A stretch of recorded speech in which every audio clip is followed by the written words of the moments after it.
guys? Big ups. We're headed to got about a 1.5 mile walk. I'm going to a baguette place. Take a really good sandwich. I go for a nice sandwich.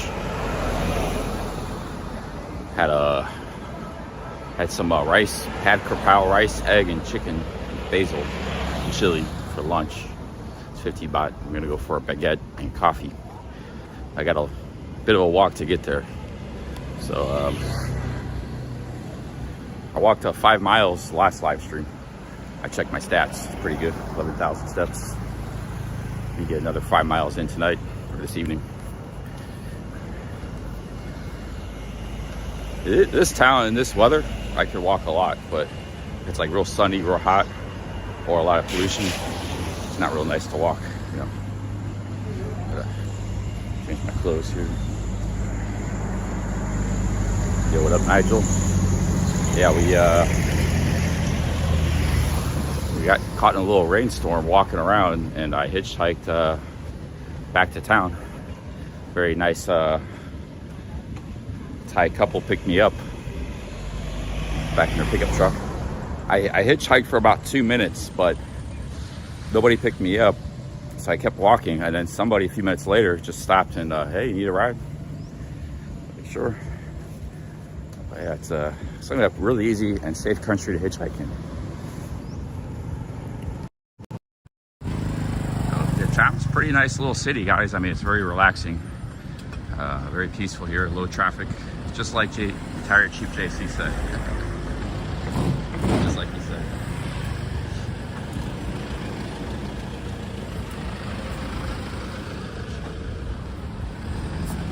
Right down the street from Phetchaburi City, which is very beautiful, old city down the street, and then walking in the other direction.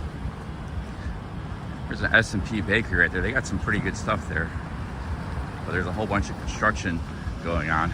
It's a chain. I'm gonna go to this Baguette.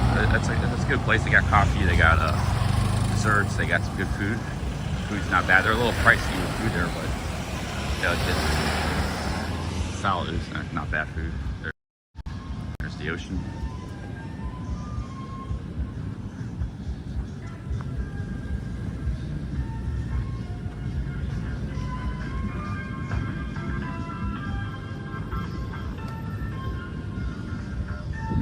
I'm gonna get a sandwich, my dudes. I'm a big sandwich fan. I like sandwiches. There's a baguette place down about 1.5 miles.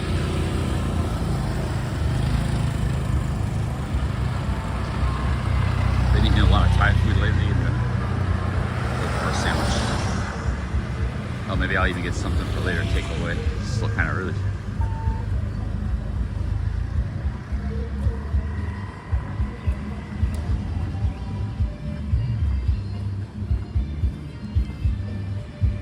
Chilling over here, drinking beers and stuff. A lot of people drinking beers. Last night at 7-Eleven, I saw, every time I went to 7-Eleven a couple times, saw people just buying beers left and right. There's not that many foreigners here. I see a few on a motorbike, a few expats, but pretty much all Thai people here. Both the visitors and the just the everyday people here. Maybe Hua Hin has a lot more. The more I travel around Thailand and stuff, and you know, even like observing things, even in Bangkok, there's big tourism numbers, but they're really, everything is like pushed. Everything, it's not intentional, it's unintended. This kind of happens around the world. Same thing in France and Paris and stuff. But these huge numbers of people go to like very small places. Like you can put like a heat map. You get a map of Thailand, you get a heat map. You got like bright smoldering red, you know, Terminal 21 of Sok.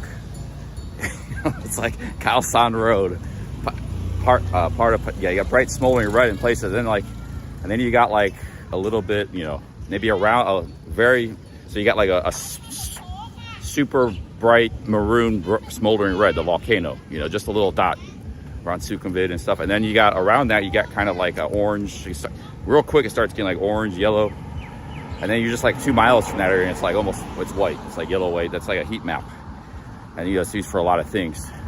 And man, is there a heat map in Thailand? It's like, because this area is like maybe like a little bit yellow, you know? So it's like, yeah, there's a little bit of foreigner presence, but not much. Like if I was in Phetchaburi, it's like almost white, maybe like almost very light shade of yellow, which is like the lightest you can get. Maybe a few foreigners there, but it's like, so there's just mass amounts of tourists and people confined in very small places, you know? Just a very small zones and areas, you know, Pattaya, Soi Buakhao, Beach Road, you know, Lower Sukhumvit.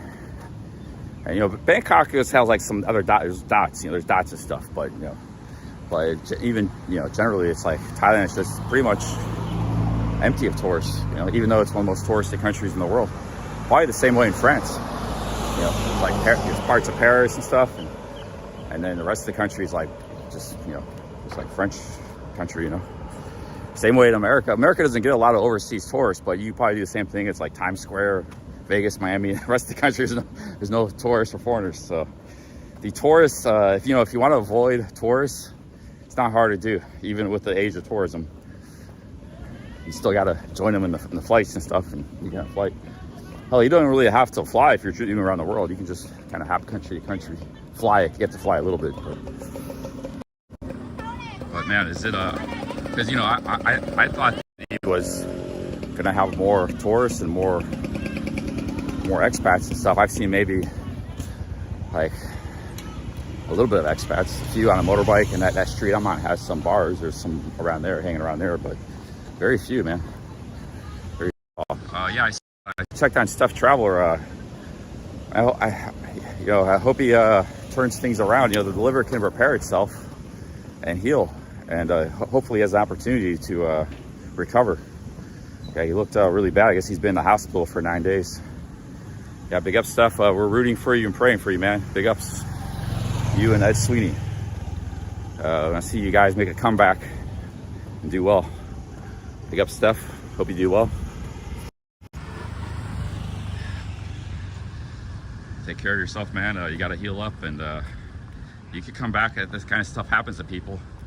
You know, I just heard cancer rates since 1991 to 2020 is down like 30% in America in like 30 years, 1990 to 2020. You know, despite all of this like pollution and chemicals and stuff we talk about, the cancer rates are actually way down 30%, 30 years. It's like 4.5 million people that would have died that didn't. Statistic I saw. So yeah, you just gotta, he's still alive and he does not looking too good, but maybe he's got an opportunity to you know, get better and heal up, you know.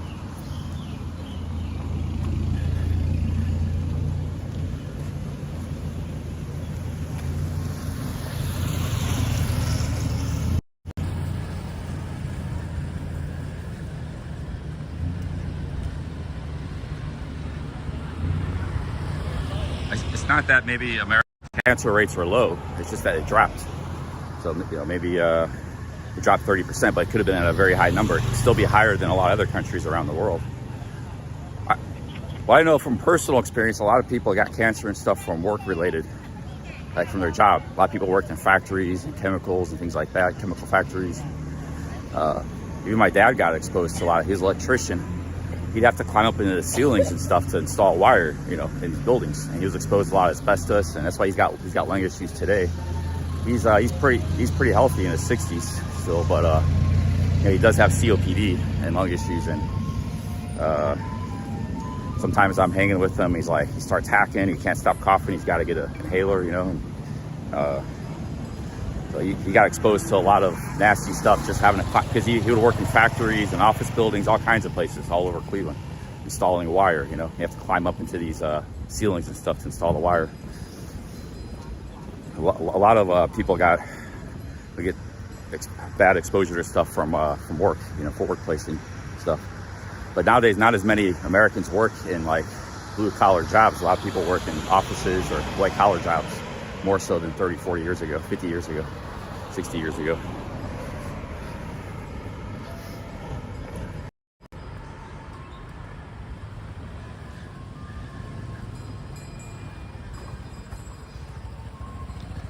I wore pants today because my clothes were in the laundry.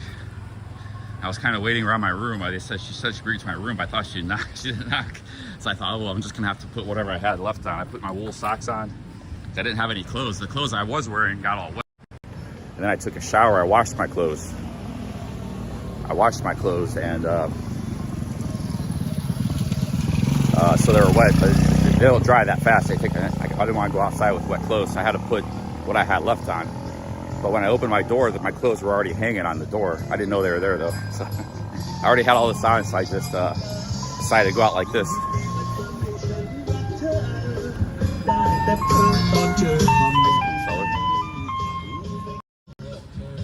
Okay, some kind of baguette.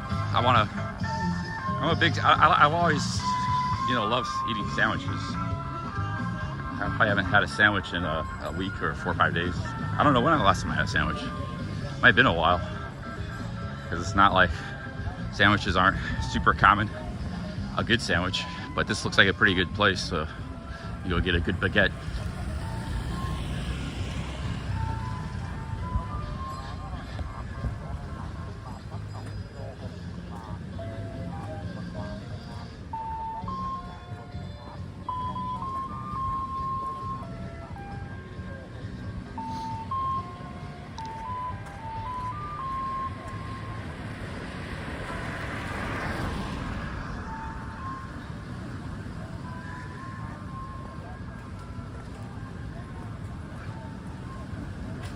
It's a 1.5 miles from where I started, from my hotel. 1.5 mile walk, so we got a bit of a walk. It's pretty good.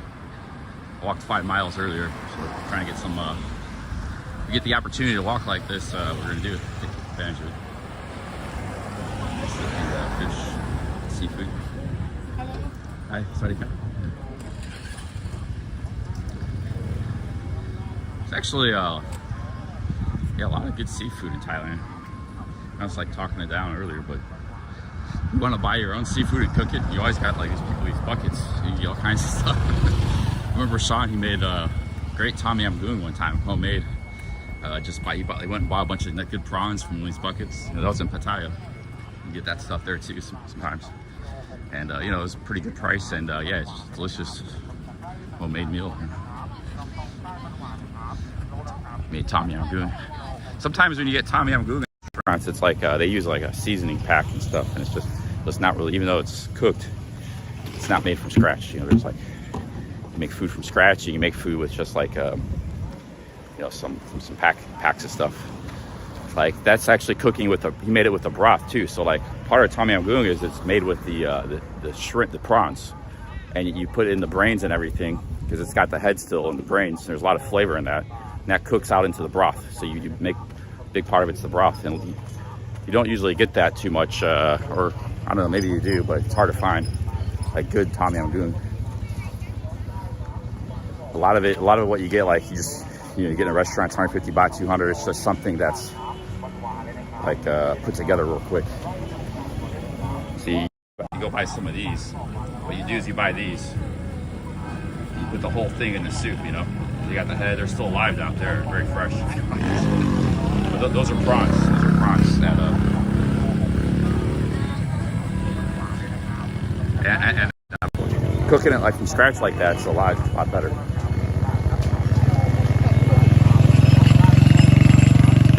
Seafood market. So if you like to eat seafood, this is a good town. There's that village I walked through. There's all kinds of food over there, seafood. So they got all kinds of seafood here.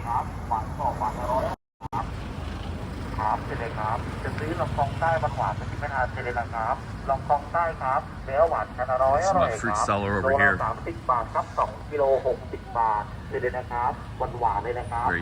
Very low prices for food. I'm probably gonna get a coffee when I get that sandwich. I think they got coffee there. They close at 6:30 though, so we're going for a little walk right now.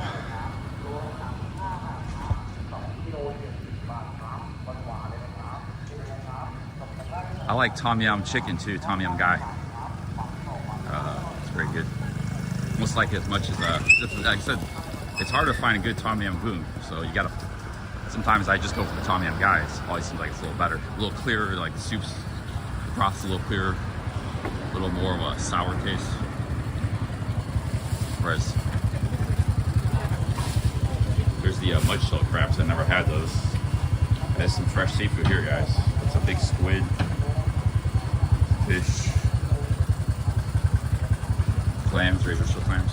Man, I think coming out in this in these pans is a mistake because we still got the humidity. This was a mistake. I'm gonna be, I'm all right now, but I think another 10-15 minutes of walk, I'm gonna be sweating. Tom Yum Gai. Gai is chicken. The Khao Man Gai, that's chicken with rice. Khao Man Gai. Tom Yum Gai is the soup, the famous soup with chicken. You get it with goong, that's shrimp. Goong is shrimp. I don't know if they make it, pretty much it's either chicken or shrimp. Tom Yum.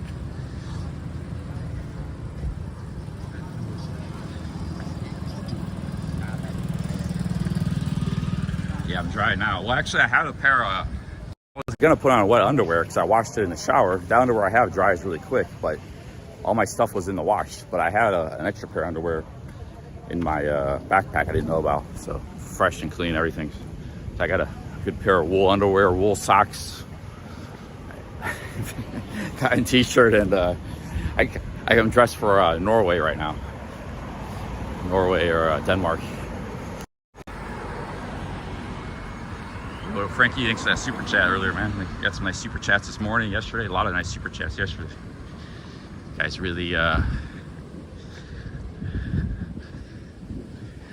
really put some wind in my sails because it was a little slow the first few days. I was in Bangkok streaming, and then a couple days I was like getting no super chats. I wasn't worried about it. I was just gonna keep streaming. Whatever came in, you know. It was like very little this whole trip. I was just gonna keep going because a lot of times, even if it's little, it still pretty much pays my expenses. I just have to maybe try to travel a little cheaper. But all of a sudden, bam, last couple days, few days, picked up big time. Yesterday was a big day, and 2 days before that was like $100 a day, so it's pretty good. Right when I got to where maybe Samut Sangkram turned around, or was it? Yeah, I think it was Samut Sangkram. It was like 3 days with kind of dry, but man, it's picked up lately. I don't know, $100 is $80 this morning, 50 from Parker. I was about $100 this morning. That's pretty good super chats, guys. Big ups. Making money out here.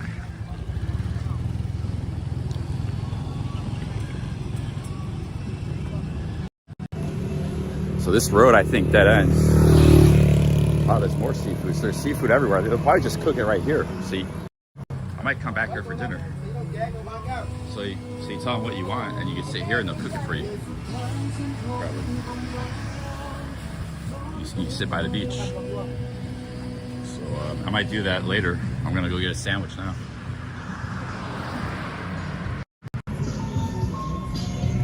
It's a big condo area.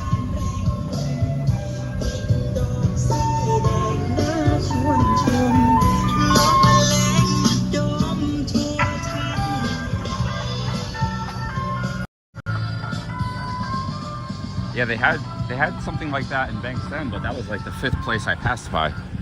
So they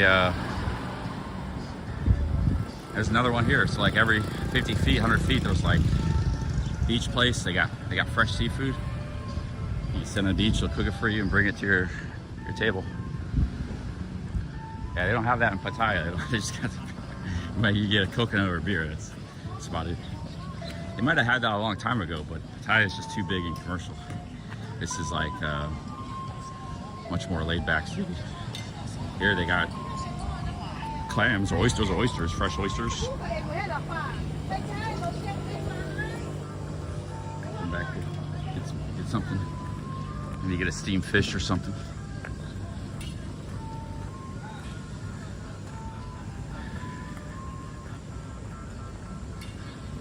How much is a coconut? I don't know. I've seen how many coconuts in Chaham, but in Petrobur or in Samut Sangkram, they were everywhere. They were 25 baht, which is very cheap. Anything around under $1 is pretty good. Anything, it was worldwide because the coconut prices are pretty much the same around the world. Like you go to Bali, you go to Indonesia, they all got coconut. Philippines, there's coconuts in all these countries. Usually it should always be around $1. So if it's a lot cheaper than $1, you're getting a pretty good deal. But in Phetchaburi, they had like, or not Phetchaburi, Smooth Songkram. They had coconuts in the market for 10 baht. I've never seen it that cheap in Pattaya. Like maybe I think 15 baht's the cheapest I've seen it in Pattaya. So coconuts are everywhere. Actually, I was at that floating market. The guy was talking about his banana plantation. I asked him about the coconuts, and he said, yeah, about 60% of this area is covered in coconut trees. So they got all kinds of coconuts. It's like, no. That's why they're so cheap. Okay, guys, we gotta walk up a little more and take a right.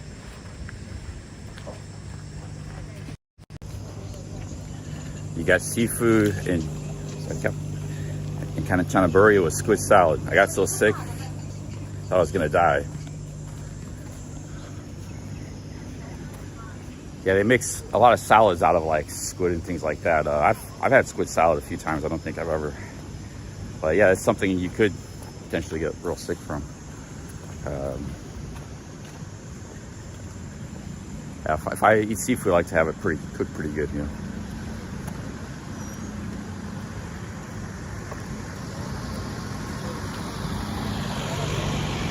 It says I lost weight. Yeah, I appear to be losing weight. I looked in the mirror today. I was like actually looking thin because my calorie consumption is probably not commensurate with my energy expenditure. I just don't, like I eat, but I don't eat probably not enough. I'm not to eat, it's just that when you travel, you don't eat as much when you travel. And you're moving around a lot, spending a lot of energy.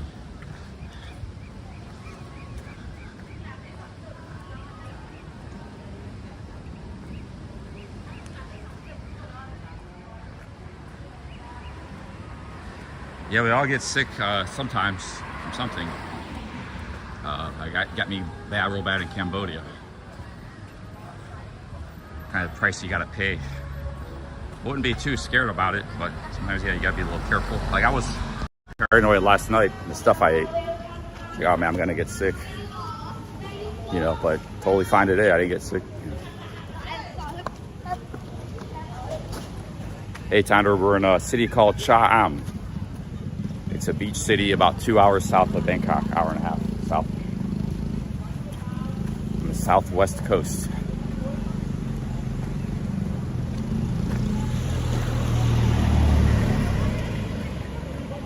See, there's more prawns. Fresh live prawns. I wonder if they make tom yum goong for you here. I don't know what they make for you here. I guess maybe they grill it, or maybe this is just to take out, but maybe they do cook it for you.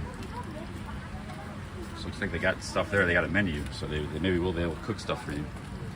So these are raw oysters. I would eat these. Me and Wanderer had these in Bang Sen. You eat it with all this stuff. It's all pretty good. Maybe I'll just get the oysters later.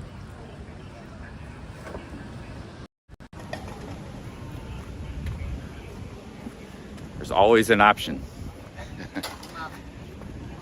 There's always an option in Thailand.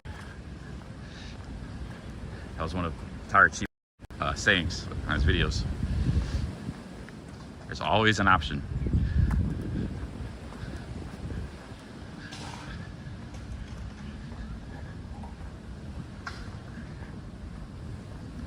Or some other sayings. He's still active on YouTube. He's been doing it for like 15 years. He just doesn't post much stuff anymore. He posted a great library of videos. You can go back stuff from 12 years ago. A lot of good information. I used to kind of just watch him for entertainment. But you know, Retired Chief, he planted a seed. Him and Durian Rider, but Retired Chief JC really was talking about like living cheap in Thailand. Like I was watching him like 10 years ago, 2014 or whatever. He was real active on YouTube. He's one of the few guys on YouTube doing Thailand YouTube vlogging, you know. There's only a few guys back then. And he was like, yeah, you can, you get this nice townhouse and right on the beach, Cham or wherever. You know, you live out here on $1,000 a month. And it got me thinking, you know, I don't need that much money to get back to Thailand, because before I wasn't really budget conscious. I just ate whatever I wanted, stayed wherever I wanted. I didn't spend a lot of money, but I wasn't real frugal either. I was spending about 1,500 to 3,000 a month, probably about 2,500 average, which is kind of high, especially for a young guy. But I was making money, I could afford it. But for example, if I had spent less, let's say I'd spent 1,500 instead of 2,500, all that time I spent in Thailand, that 1,000 a month, I would have saved all that money over a few years. That's a lot of money. And $1,500 a month for a young guy is still, still pretty good. I wouldn't be like scrimping and suffering. I just wasn't budget conscious back then. So he really planted the seed how to be cheap. So him and also Durian Rider did a little bit too. And Boundless did too, because Boundless was here in 2016, living in Pattaya and Jomtien. He was living like on 500 a month. Legit 500 a month.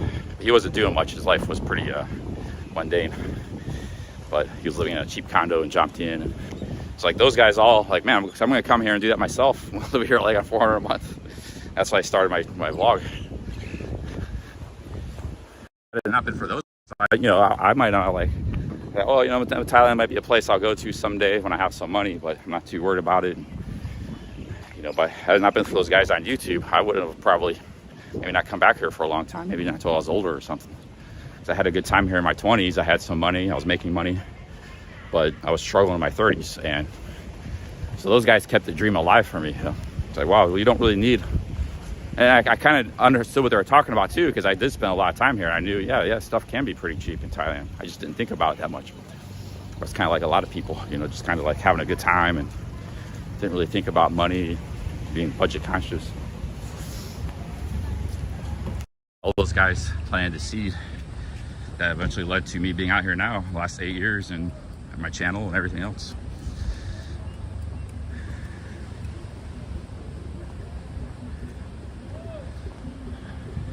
So we're gonna be getting up to a road here, and I gotta take a right. Like today, for example, I spent a little money. I'm traveling. I spent 12 bucks in my hotel room, one of the cheapest hotels in the city. I spent lunch was $1.50. Had some watermelon, was 50 cents. I had a 6 baht wafer with coffee. The coffee was 55 baht and water. That was the most expensive thing I had today. So I only spent like 5 bucks plus my hotel, and I walked everywhere. And spend anything on transportation. Now I'm gonna go get a sandwich. This is probably like the big splurge, probably about 5 bucks. The sandwich probably cost me about 5 bucks plus the coffee. But even all that, and maybe I'll get some snacks for later. It's like 30 bucks I spent today. Traveling, traveling's more expensive than living settled somewhere, because you're staying in hotels and you're eating out all the time and you're moving around. So not even 30 bucks, maybe 25.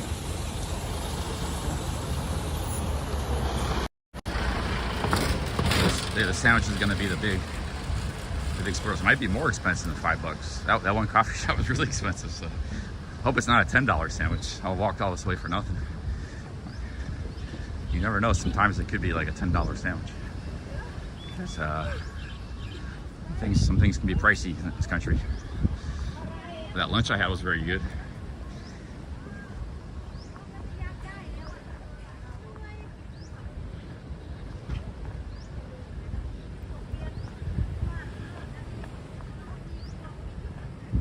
No, cooking, you can cook for 5 baht, dude, 3 baht.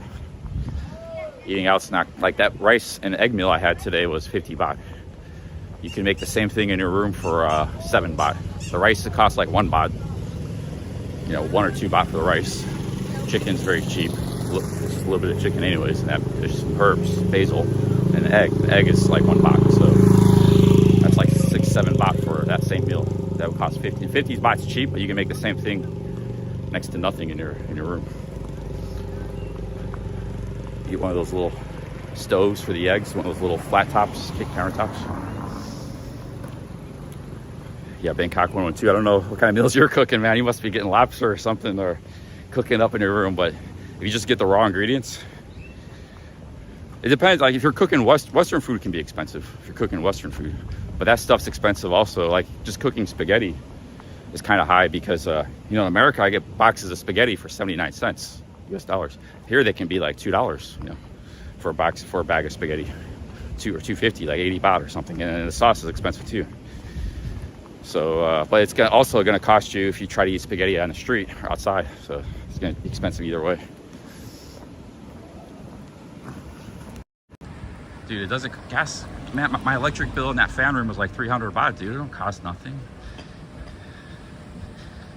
I ran that rice cooker every day when I lived that one time in the fan room. It doesn't cost anything. You're really extrapolating there, dude. Really exaggerating.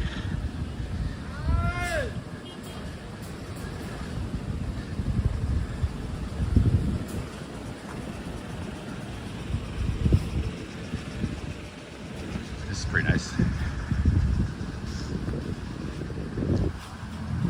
But I like eating outside and doing stuff, you know, coffee. Like I'm doing. I'm eating outside, getting coffees outside, eating restaurants, going around doing stuff, and it's not costing me that much. You know.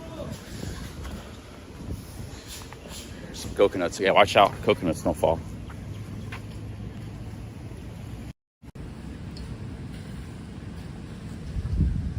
Also, a lot of you guys, you know, a lot of you guys are expats and stuff. A lot of you guys, I know your habits. You shop at Big C all the time. Big C is like, you know, the rice is about the same price, but a lot of like the vegetables and fruit and a lot of stuff, it's like 2 to 3 times more than the market price. You don't go into the markets where it's really cheap for food, for eggs and things like that, and chicken. It's 2 to 3 times. The raw materials are like 2 to 3 times price at Big C. You know, you guys go to Big C for everything, shop for everything.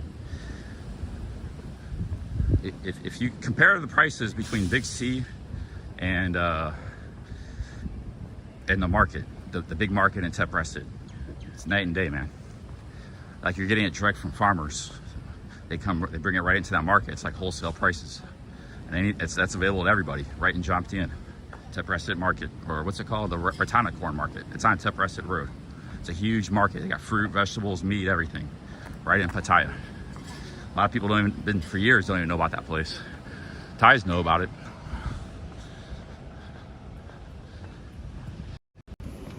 Macro's got some pretty good deals too in cheap food. They got that too in a lot of cities. Yeah, Macro's got some good deals.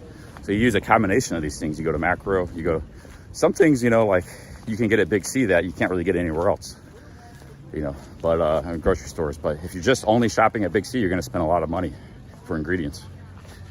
You can go, you know, you can go to Macro, you can go to the big market. Every city's got these markets. I've seen the market, even if you're in any city, you know. Some are bigger or more affordable than others, but yeah, Macro's got some good deals, but not everything. You know, Macro's good if you like. Because Macro's like a wholesale, big quantity type place, you know. But I wouldn't do all my shopping there either. But yeah, you can get some good stuff in Macro.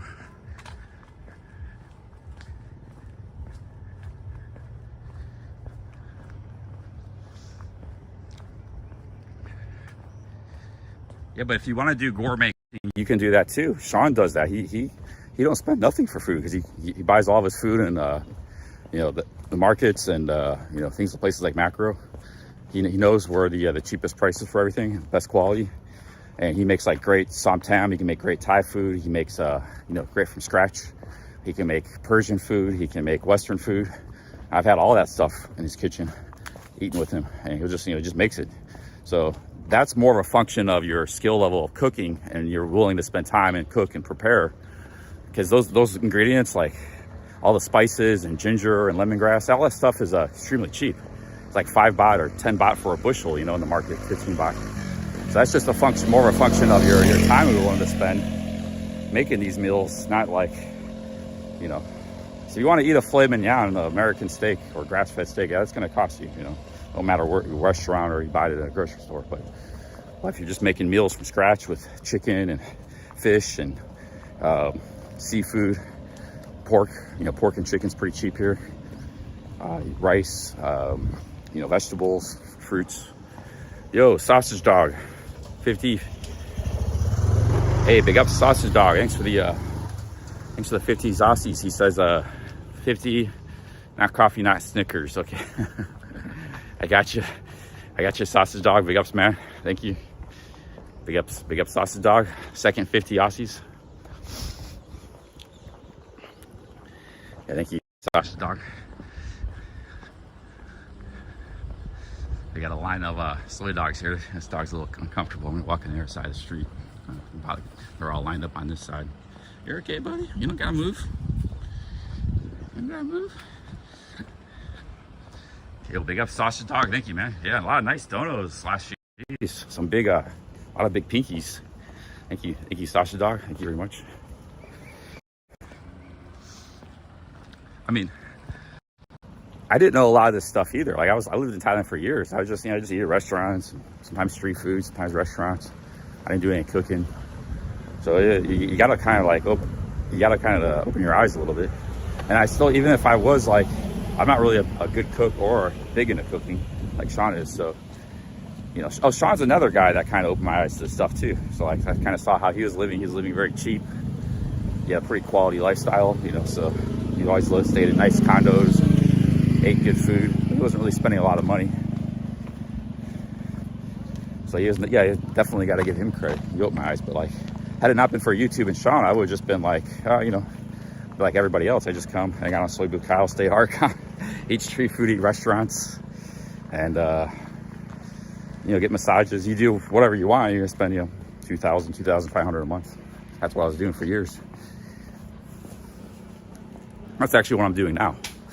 I know what I'm doing now, but when you travel, you kind of have to do that thing. You can't cook for yourself. And you can't.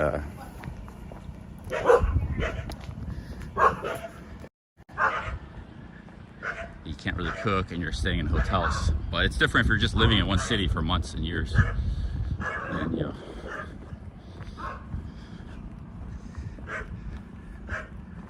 big up sausage dog. Thank you. Another massive Aussie. We had the Aussies yesterday, man, dropping like 6 different guys from Australia and a guy from New Zealand. Everybody just dropping 5s and 10s and 20s. Russ Coy dropped 3 $30 Aussie super chats. And now we got sausage dog here. We had Parker drop $50 this morning. I mean, really nice super chats, $50. $50 is a lot of money.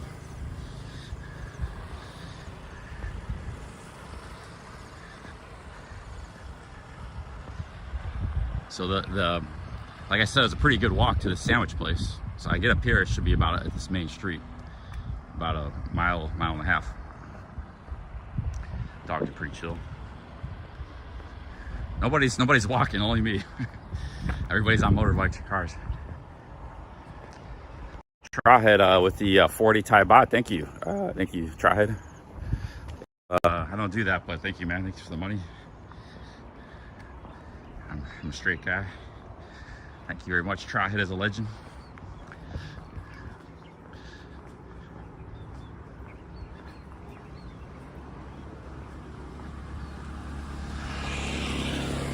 Thank you, sausage dog. Cheers, guys. Big ups. Yeah, this is this shirt and these pants. I'm getting kind of hot. Hopefully they got aircon in this restaurant. That's a really nice restaurant place. Brother, sister, it says. What kind of restaurant? Looks like there's people there too. That could be a really good place.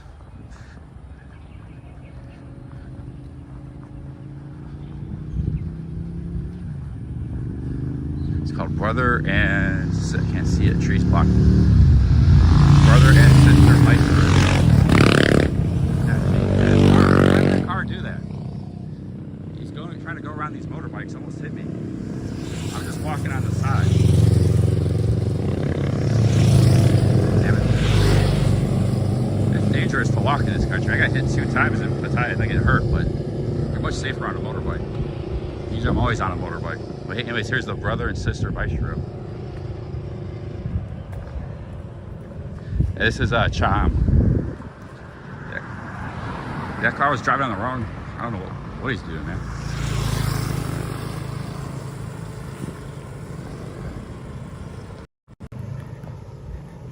Yeah, he was like riding alongside the motorcycles going fast.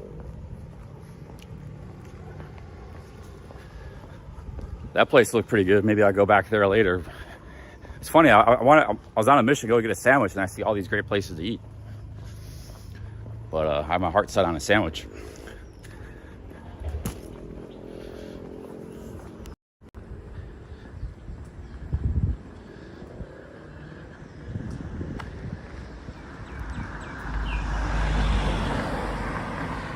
that dude like was pretty inches going by me, you know.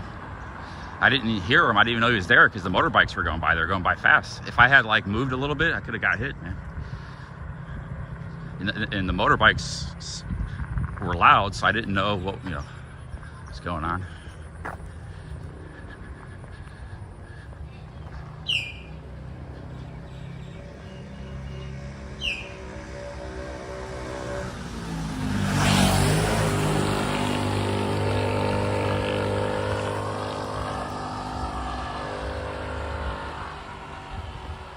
Yo, somebody ban a tea towel holder.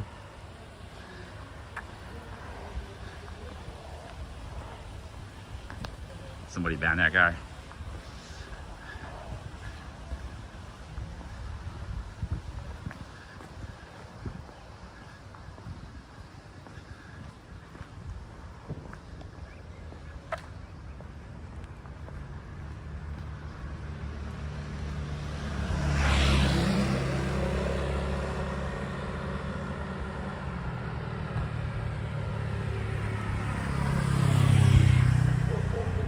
I don't know. I never heard that term. These dogs are attacking this motorbike. And they're gonna look. Now they're looking at me. Yeah, it's now they're barking. Ah, shit, dude. See me coming. They're already trigger happy going after these motorbikes. This one's in the middle of the street. Coming through, guys. You better get back to that pole wheel there. Go on.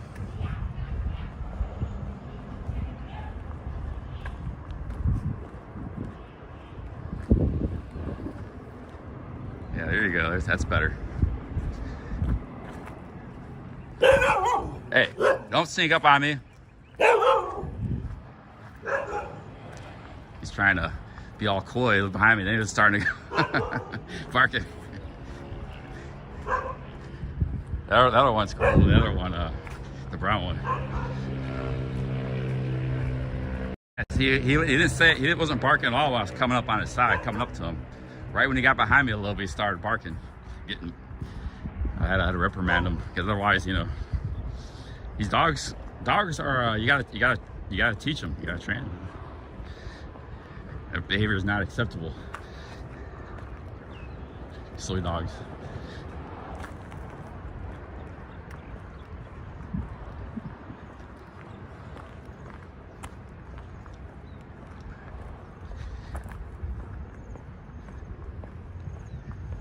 Yeah, I wasn't backing down from or scared. I'm coming through, man. I'm on a mission to get a sandwich. I'm not gonna let dogs stop me. So, you know, I'm not gonna be, oh my God, there's a dog. He's kind of aggressive. He's barking. He might be a little dangerous. I am coming through. You got a problem with that? So that's why he was kind of a little bit passive at first. And then when I got a little past him, he saw I wasn't taking no crap. I got a little past him. Then he started barking, and I turned back around. It's like, and he cooled it. He's cool now, so it's like, okay, you know, so give him a little something to think about tonight. It's like, okay.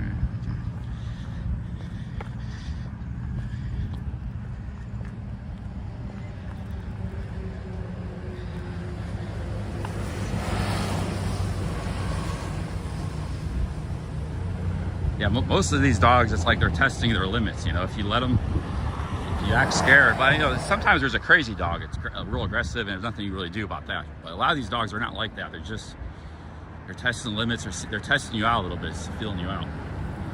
And hey guys, how do we get across this road here? I think the sandwich is over here somewhere.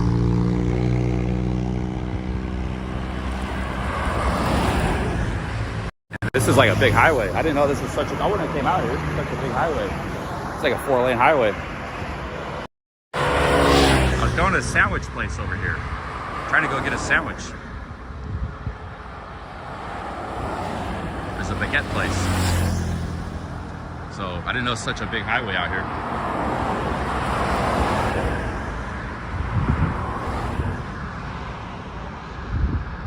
You know, I like to walk. I like to walk and explore. I saw a sandwich place on Google Maps. Yeah, there's a camp there, but there's a lot of traffic. this is like a major highway, Bangkok to Hua Hin, so you might not be able to get across this road.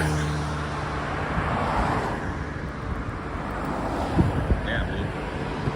I have to go back with these dogs. They might not. They might have let me pass, but they might let me pass again. You always call a grab, worst case scenario. Okay, here we got an opportunity. But we gotta go fast because the traffic's going fast.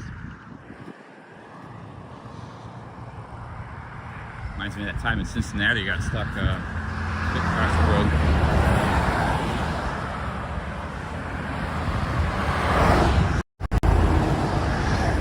The sandwich place is over there somewhere.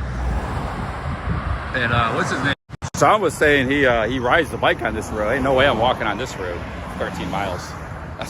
We had that conversation yesterday. He said, you can walk to Hua Hin on this road. Because I haven't been on this. I don't know how big it is. I haven't been on this road yet. I think I might have been on it coming from Phetchaburi, but I think he took a different road. So I haven't seen this road. No way I'm walking on this road 13 miles. Well, I was thinking about, no, I was hanging with a guy named Sean Taylor yesterday. He's a vet. A U.S. Navy vet. He was in my live stream for like 3 hours yesterday. He's a stream sniper. Long time viewer, subscriber. We were talking about maybe, you can see that in last night's stream. Here it is. Baguette. I'll go get a sandwich. Quite a journey for the sandwich. Google Maps said 1.6 miles, but it wasn't really as the crow flies. So it might have been more like 1.8 miles. So I had to do a little bit of this and that. Well, let's go get a coffee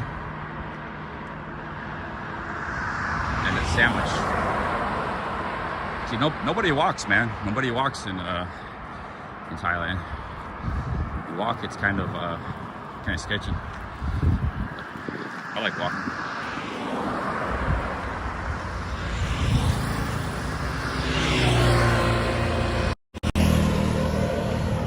Okay guys, here's the sandwich place. Hope they got some aircon. I had 5 miles earlier, so now we're probably up close to 7 miles.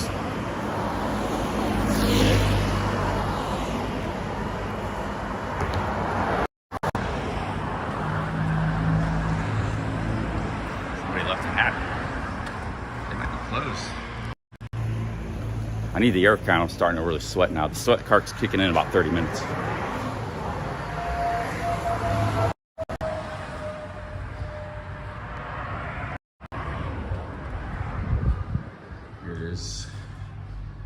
They got no aircon in the seating area though, damn it. Maybe that ain't here. There's aircon in here.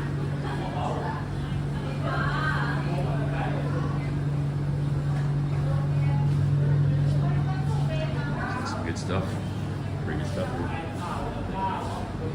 Oh, they got seating over here though, aircon too.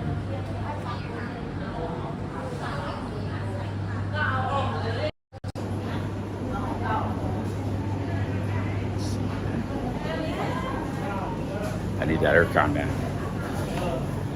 Might take a grab back to town. Oh, look at this. Nice cakes. Bale fruit cake. Butter banana. Might get a sandwich first and get a cake and coffee later.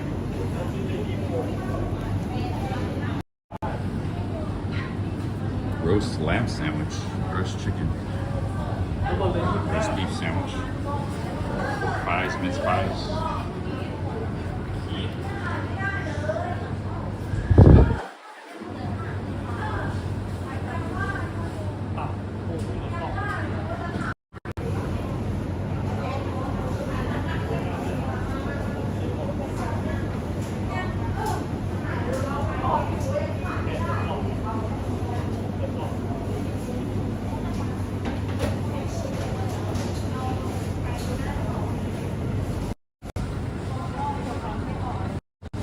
What kind of sandwich should I get, guys? Salami, pepper ham, roast beef, Gouda.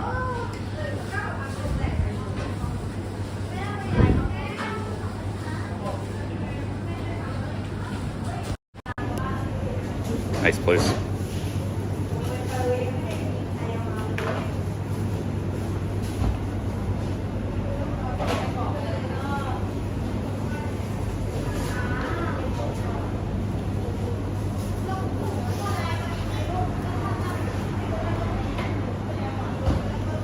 What do you got? Can I get a salami sandwich?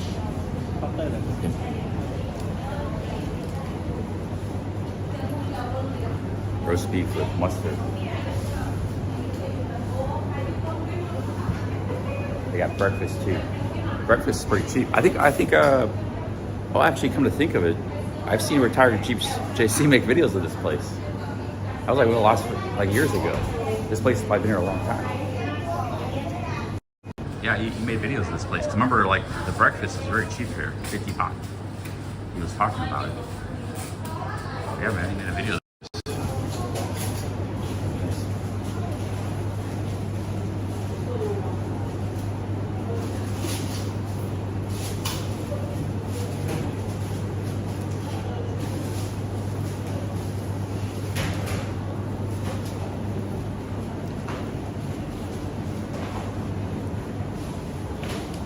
Sorry, Cap. Can I get a sandwich? Yes. Salami sandwich with cheese? Baguette. Baguette? Yeah, baguette. Eat here or take away? I eat here.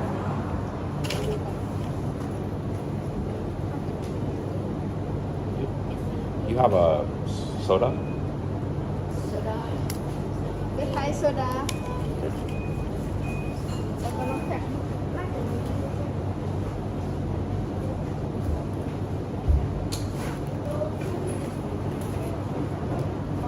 And cappuccino. Cappuccino? Hot?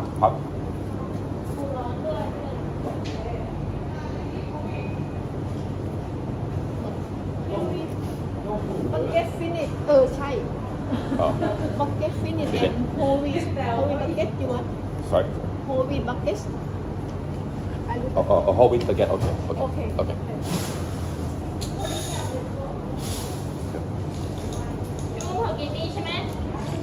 Opened in 2016. Yeah. Oh yeah. I guess that video is probably a few years ago. Retired Cheap JC. If you look in Retired Cheap JC's videos, you could probably find this place. Got mashed potatoes, brie cheese bread.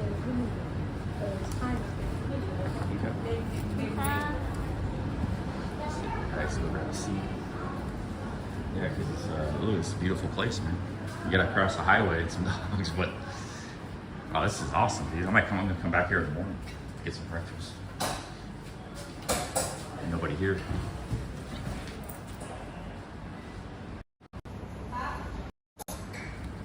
Money. Okay.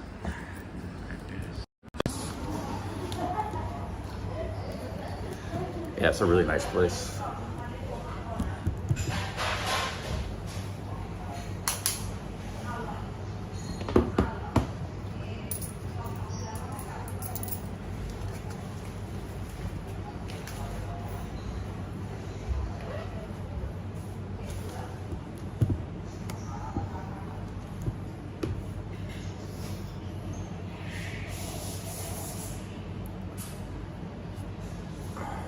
Got cappuccino coming too.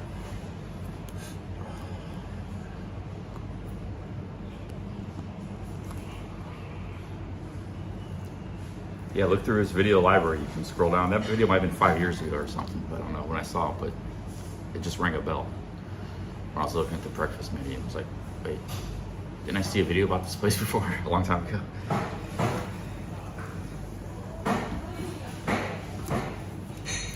Okay, see, this meal was $5. Cappuccino, a sandwich, $5. It's the most expensive thing I've spent today. Soda water. So if I'm living like a king, I'm doing so very cheaply. $25 today so far. It's the most expensive thing I've spent on today.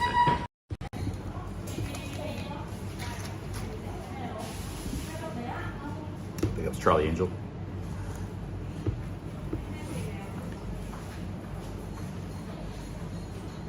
This guy that's been in the chat the last week, he claims he's the real Bangkok 112. He's just, it's an alternate account of his. He's messing around. I don't know if it is, are you really the Bangkok 112 dude? Let's get to the bottom of this. Are you real Bangkok 112?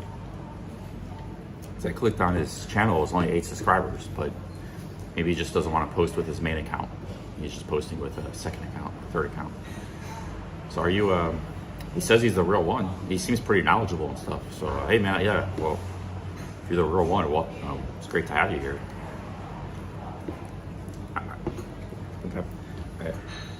I know the real one was in my chat before. I saw him. I haven't checked.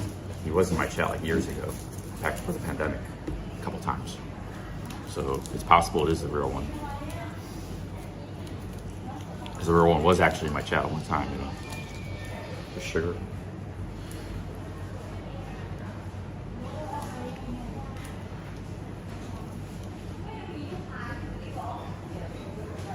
I guess what I'm guessing is his big channel got to monetize 1 million views, and he was just AOL from YouTube for 3 years during the pandemic.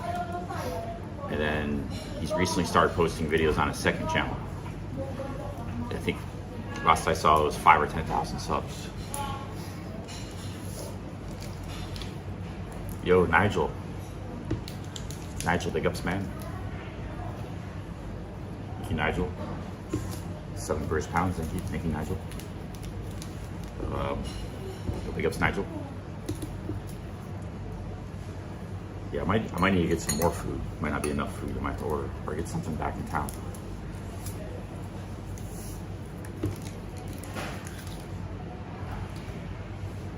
Yeah, it's a very quiet town, man. There's no like, not much bars or not much going on here, you know. But it's nice. Nice little town. Beach town.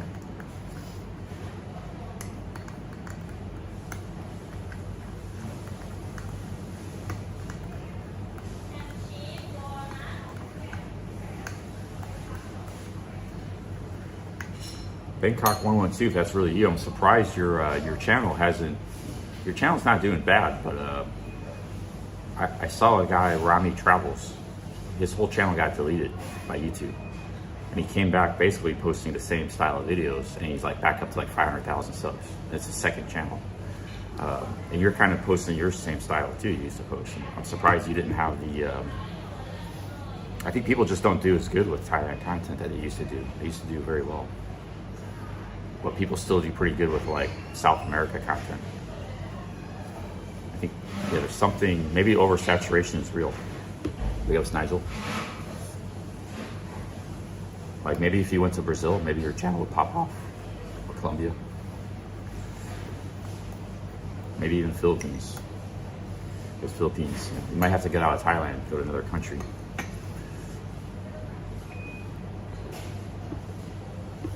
I'm 6'2".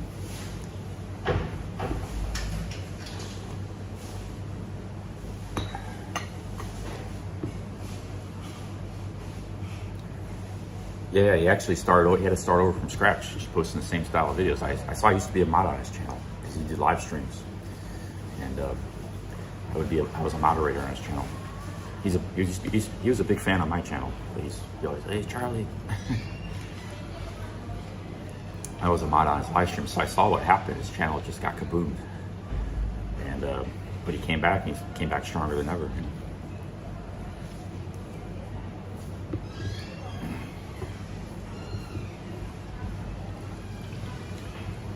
Sandwich. Good. Go guys, big ups, look at our sandwich.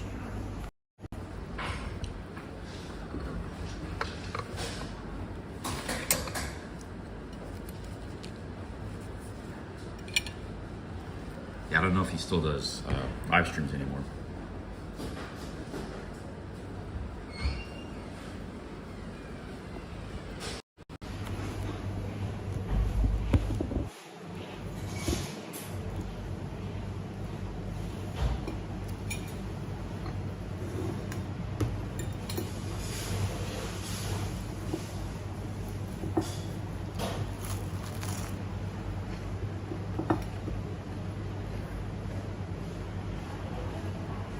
I need some mustard.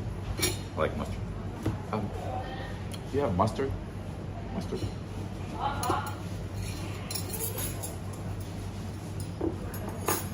Actually, sorry. Do you have mustard? Mustard? Yeah.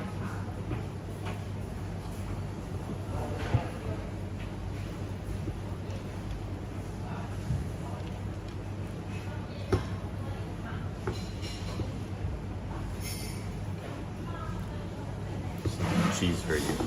Pretty good sandwich. I don't really like cucumbers in my sandwich. I'm gonna take these off. Everything else is fine.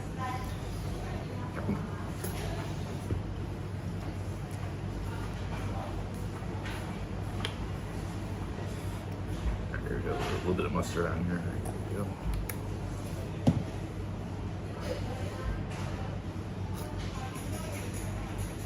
I like cucumbers, just not on a sandwich. Here we go. Yo, big ups Nigel, man. Thanks for paying for my sandwich. Big ups, man.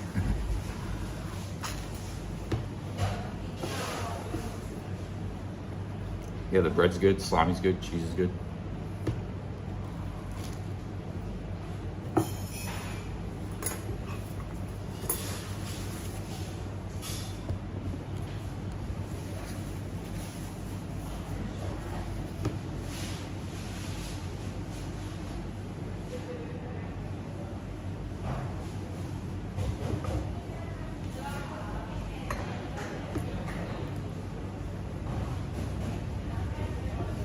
It'd be interesting to do a study, because if you take, let's just take countries of Colombia, Brazil, and Argentina combined, and you compare it to Thailand, YouTube.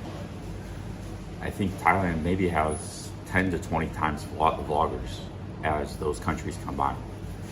So I guess we got to look at things as like supply and demand. It's just too much. But there is one guy, I think he's called Gringo something. He's in Brazil. I think he's a Dutch guy. He's making some pretty good videos in Brazil, and he's not getting that much views either. So I don't know. I don't know what the magic formula is anymore. I don't know if South America is necessarily the magic formula, but I know there's not that many people vlogging down there. Sometimes travel vloggers pass through, but people just posting a lot of videos, like in Rio and Buenos Aires and Colombia. Not that many, man.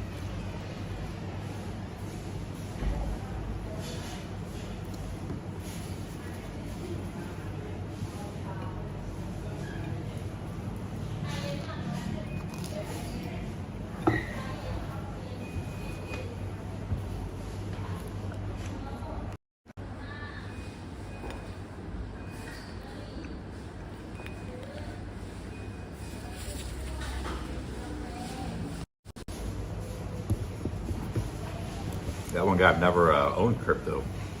I tried a few years ago to buy a little bit. I couldn't figure it out. It was like 5 years ago, 4 or 5 years ago. I just wanted to buy like a couple $100 worth, get on the board, you know. Couldn't figure it out, so I was like, screw this. Like you need a PhD just to buy it, you know.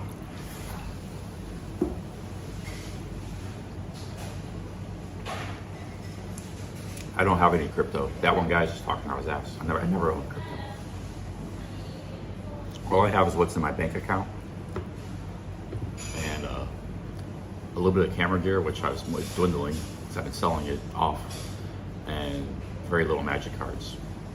I sold off my best ones in New York for $800.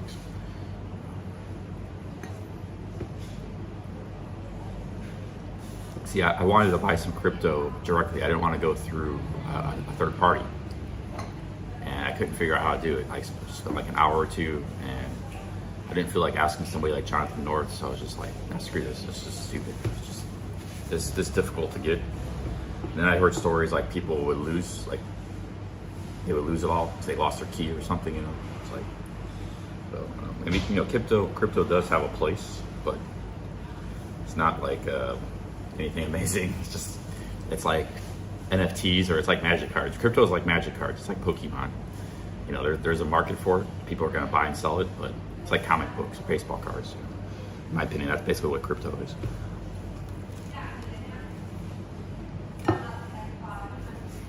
It's like expensive art. You know? Yeah, there's a big market for art. You know, expensive art.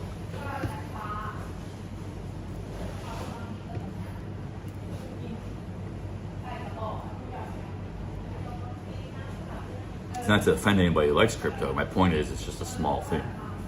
Just like magic cards is a small thing. There's people that made a lot of money from magic cards.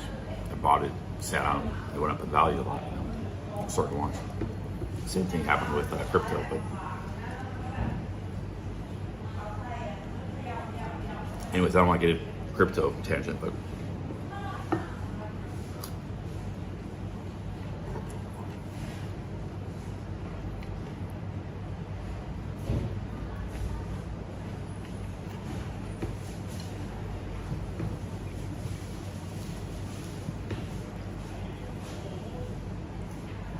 guys, this is a good sandwich, man. I might get another one to go. Good salami, good, I like this noodle.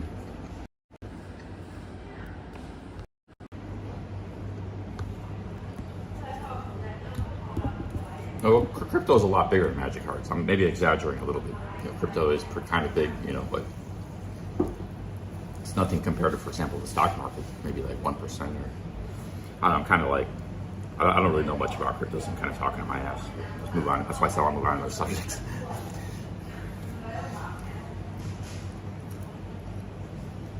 Yeah, but I didn't want to go through a third-party site. I wanted to own it directly. And apparently it's very complicated just to possess. Like, you got to get a wallet. It's just really complicated if you just want to own it directly. I guess most people go through third-party sites to get to own it, And actually, they don't even, the third-party sites, it's like, it's a trading thing where, like, you don't own it directly. You just own, like, it's like an IOU the site's giving you. So it's all a bunch of, you got to own it directly, and if you do own it directly, it's very easy to lose. So, big ups Hop Frog. Awesome, free. Nick gave me promotion. Awesome, man. Thanks, Nick. Yeah, Nick NDTVI is live right now. Apparently, awesome, man. Is it Sunday today? Yeah, it's Sunday. He goes live every Sunday. I always forget that. I don't know. It's like every time he's live, I'm live. People always mention him. That same thing happened last Sunday. Like, man, Nick's live right now.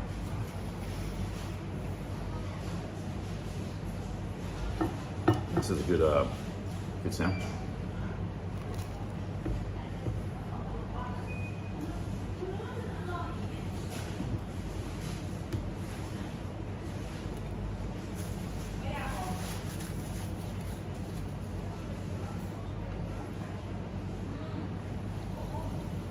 Hey, Lasse, what up, man?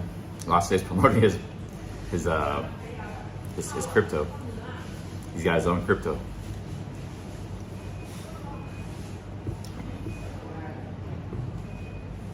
I don't know what is he saying. Is it something nice?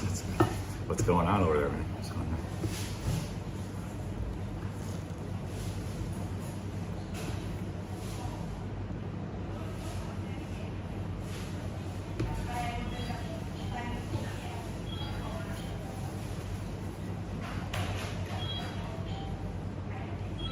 Lasse, that name goes way back, man. I remember you used to be on the forum.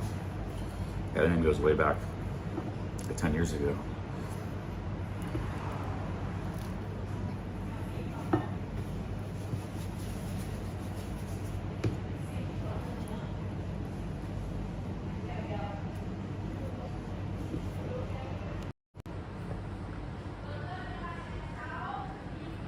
Well, guys, I recommend this place if you're in this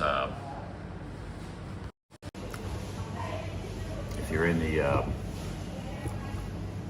Sha'am area, or even Hua Hin, because you can come here from Hua Hin. There's this beautiful cafe. It's called the Baguette, and it's very cheap, very good food.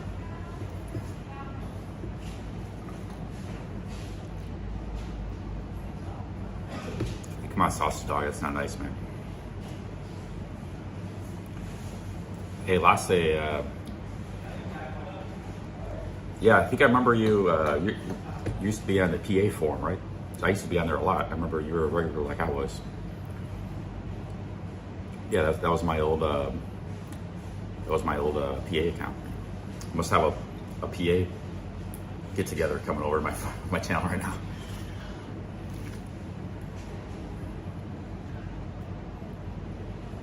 Oh. And maybe I'm mistaken then.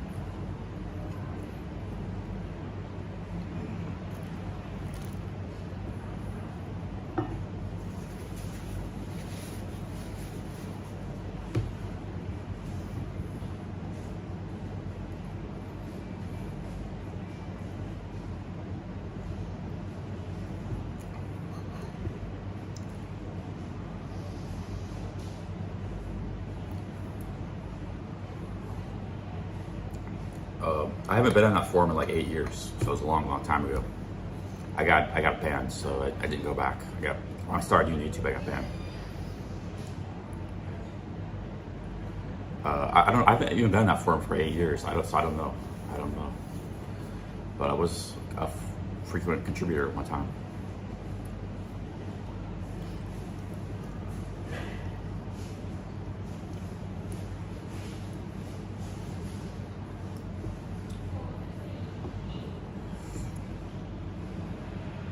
Yo, what up, Swander? Wander says, big ups, Cham, good town. Yeah, Wander sent me an email. He's been in all these towns in the south. I gotta find one place in Thailand that Wander hasn't been to. Hey, Wander, is there any place I've been that you? Is there a province that you haven't been? I gotta go to that province. He's been everywhere. I think there's 79 provinces, or maybe there's 75 provinces in Thailand, and Wander's been to, I'm guessing, pretty much all of them.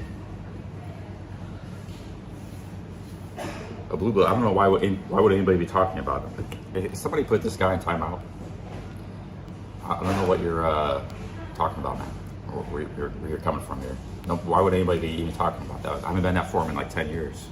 And somebody time that guy out, blue blood. Give him a 5-minute timeout.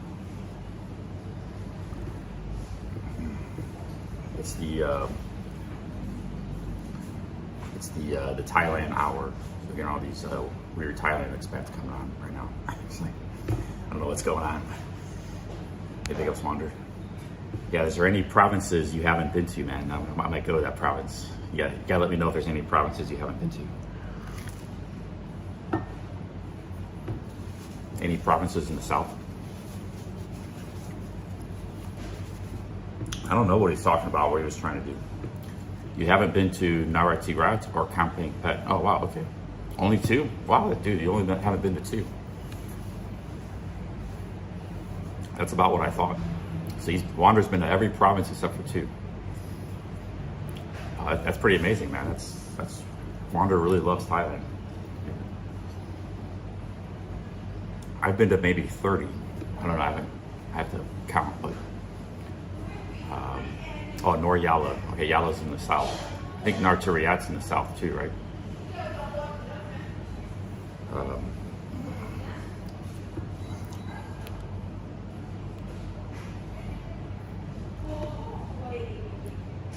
Patty Doyle went to every province. He actually did a series. He went to every province.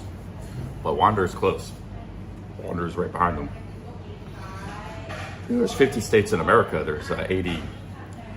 There's 80 in 80 provinces in Thailand. So it's hard to go to every state in America, and I would say it's just about as hard to go to every province. And in Thailand, there's a lot more of them.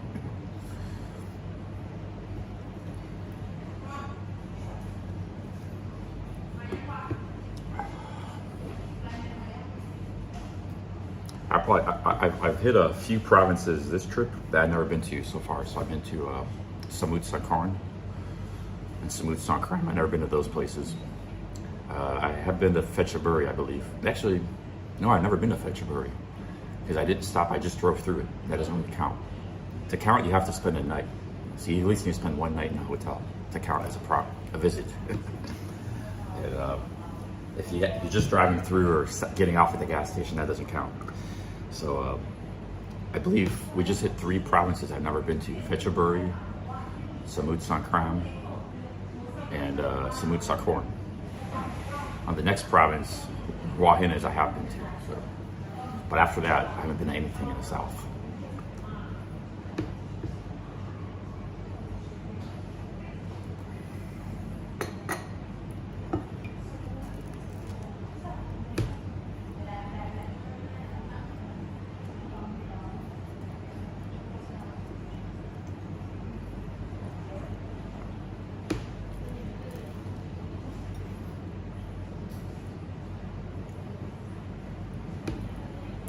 Oh man, you just got off work, so it's like 2, 3 in the morning in Los Angeles.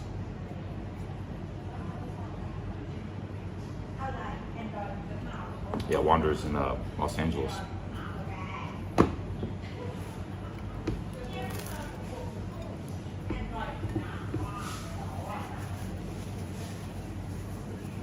4 a.m. Yeah.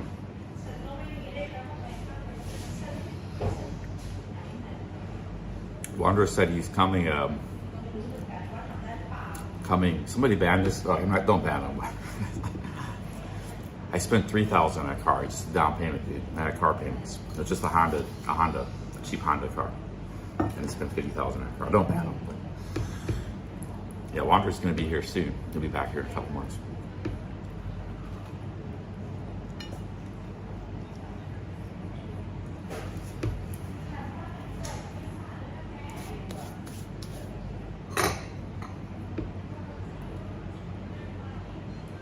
I don't know how many provinces I've been to.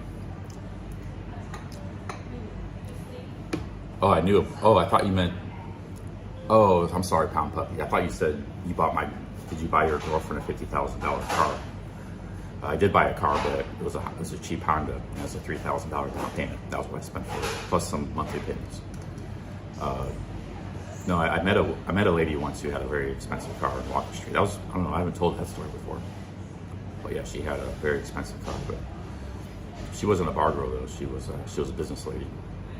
I don't know. I don't think I ever met a bar girl with a really expensive car.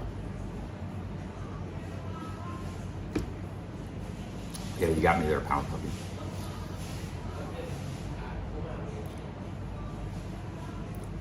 Go to Long Swan.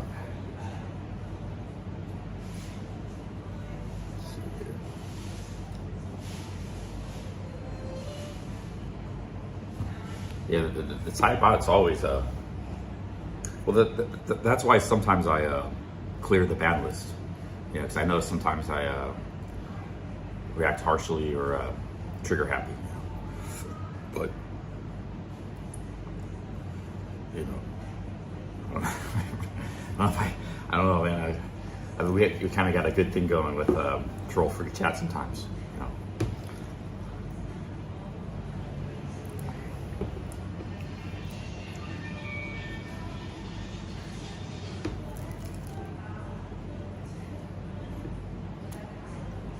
I wouldn't mod up, anyways, like I wouldn't mod up DWP because I specifically demodded people for both reasons.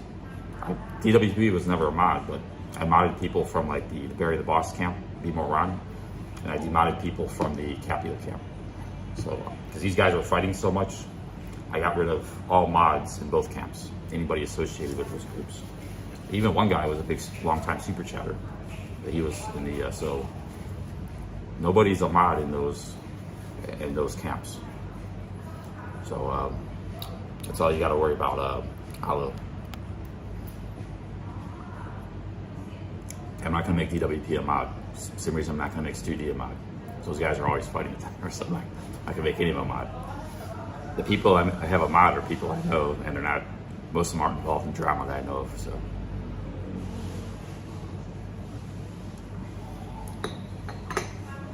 I'm nothing against DWP. I don't know him for one, and two, he seems like he's involved in a lot of these YouTube wars going on in the Thailand genre. So.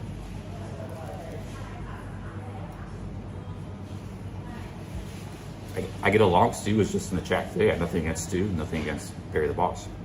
But these guys that are fighting all the time, I have nothing against DWP, but I'm not going to make them mods, that's all. Because we had a big problem like a month ago. Everybody was fighting in my chat. It was like a giant war zone. So it's actually been pretty, since I demodded everybody, that was actually like 2 months ago. I demodded people involved in the drama. I did it the night there was an incident at Barry's house.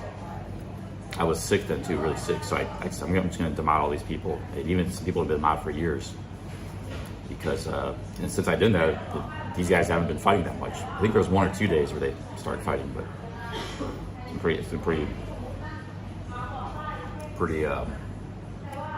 you know, it's been a free of a war zone.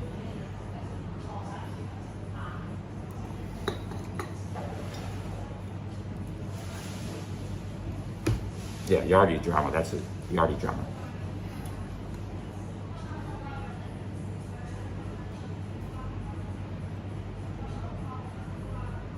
Well, Hop Frog, I took your hit wrench away. That was a while ago. That was because you started trolling me a lot. I left the Appalachian Trail. So. You started trolling me a lot, so I took away your wrench.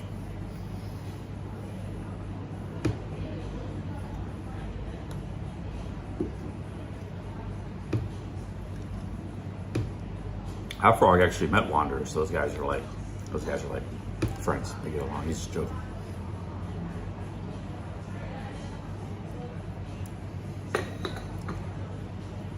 Yes, DMZ.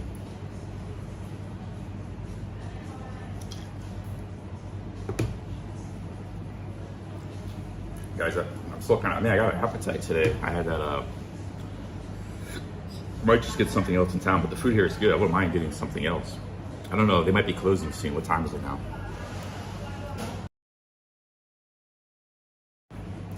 It's 5:50 right now. They say they close at 6:30. They close at 6:30, so they might, sometimes Sunday they may want to close early, so I think I'll just leave. I could order something else, but you know, I don't want to keep, I'm the only person here. I don't want to keep them here if they kind of want to leave, you know, close the shop. The closing time on the Google said 6:30. It's 5:50 now. It's 40 minutes below closing time. But if I get something else, I could be here until 6:30. So I think I'll just leave now and get something somewhere else. I could get some food to take away, but I gotta walk. I don't want to carry food, so I'm gonna just maybe get something somewhere else.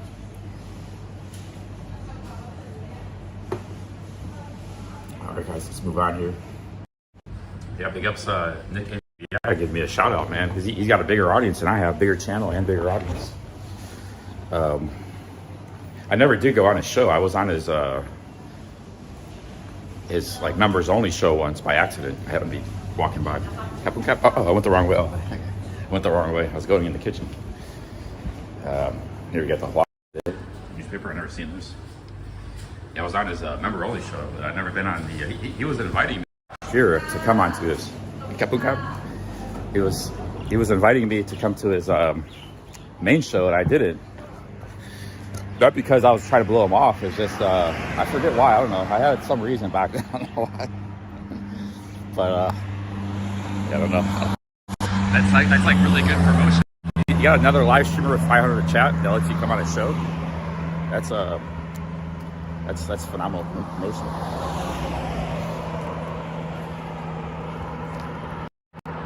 Okay, guys, this is a big highway, so I gotta walk. I think there might be another road up here. I don't know if I should walk on this highway or I gotta get back to the beach.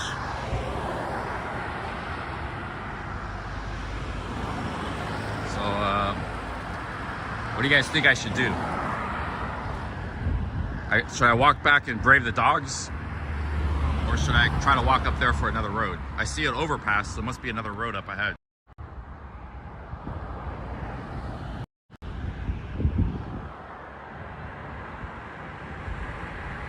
I came from over there. I walked that way. I came from over there. My hotel's over there somewhere. So I walked along the beach and this road to get here.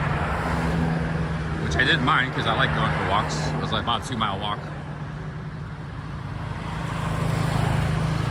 So I think I'm going to do cross the road, walk up that way. There's probably a road cutting back to the beach.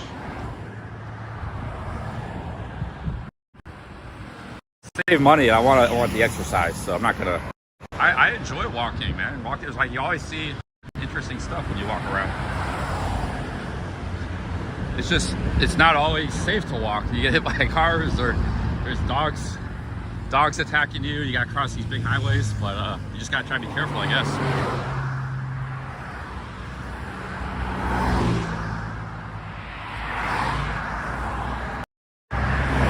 I enjoy walking in Thailand, you know. Like there's a lot of interesting stuff you see when you walk. When you're on a car or motorbike, you just fly by everything. You don't see everything. Okay, it's not too bad traffic. So if we just walk up here, I came from over there. That's where those dogs were.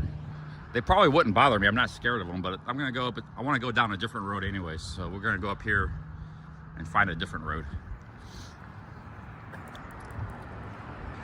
And there's a pretty good easement here where I can walk, so it's all good.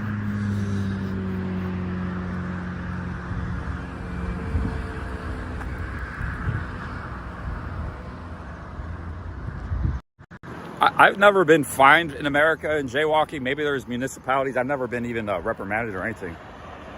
I've done it a million times. Maybe it's possible it could happen, but maybe it does happen in some cities or places, but I don't think.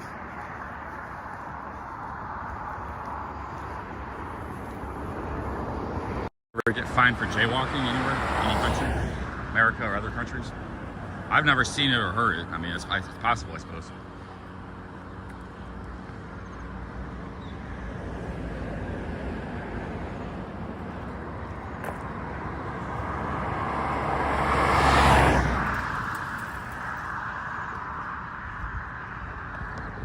I got my selfie stick. I don't know if it's big enough. I think they do see the selfie stick. They see I got something in my hand, so maybe they're a little extra cautious with me. But it's not very big. It's not a very big selfie stick. If it was like a big tripod, yeah, then they'd probably really be cautious. Big ups, Rustum.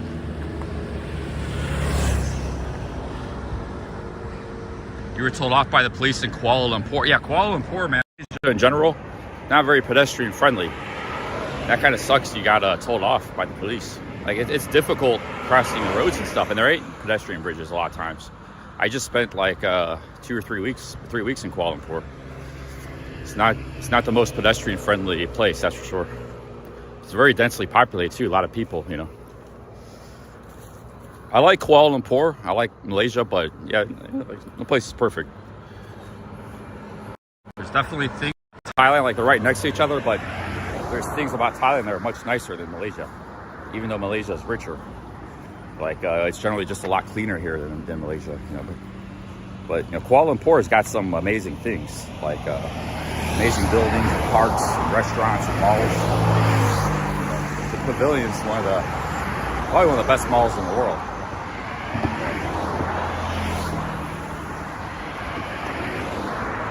Great food. I think I eat better in Malaysia than I do here. Like food is just because they got Chinese, Malay, and Indian influences, cultures, and you got pretty good Western food too. But like just those three, I don't know. There's just good food, good cheap food in Malaysia. Food's pretty good. But anybody else get told off or a ticket for jaywalking? Yeah, I love that condo, man. I actually kind of miss that condo. That condo is so comfortable and beautiful. I spent like 10 days there in that condo. I love that condo. And yeah, just durian. That was a beautiful condo for $30 a night. It was a hotel, but it was like a legit condo. There's a washing machine, kitchen. It's big. It was big. It was like 600 square feet, 700 square feet. Great view out the windows. It's like the 20th floor. That was a level of luxury I hadn't had in a long time. $30 a night. I'm kind of glad I stayed in that place because it kind of gives me something to work for. Like, wow, I don't want to stay my whole life in a shithole in a fan room or something. Like maybe I could have a nice condo like that one day. My own. I own it or something. Something to work for. Yeah, it was exceptional. You guys, if you want to see what I'm talking about, just look back at my live streams in Malaysia. There's a few live streams with it. Yeah, it was actually a hotel room, but it was like a Thailand style. It would be like considered a large condo, pretty large condo, large one bedroom. So yeah, there's pros and cons everywhere. Like I said, the food. Some of the, some things, that condo was awesome, but like it was hard to walk around. It was dirty. There's a lot of dirt, and like they have bad trash collection. Nightlife is lackluster. Nightlife was better 2018 when I was there. They had like a legit walking street, and that street is still there, but it's not close to cars. So all night, every day of the week, there's cars going down it. It used to be a walking street at night, but now there's cars going down it. They decided, well, I guess they need cars to go down that street, and they destroyed what was, a great nightlife street. I mean, that street's still there, but it even seemed like I went out on a weekend, and it seemed kind of dead. Places like Havana Cafe, that were rocking 6 years ago with people. It was like there was like only 5, 10 people, 15 people in there, you know. So even the business establishments seemed like they were suffering. Nightlife. So nightlife's pretty lackluster. I don't know, but the food, some of the quality of life is pretty good. Some of the malls are amazing. Some of the scenery, some of the parks. Yeah, so there's pros and cons to everywhere. It's all part of travel. Just seeing what's around. Every place is like.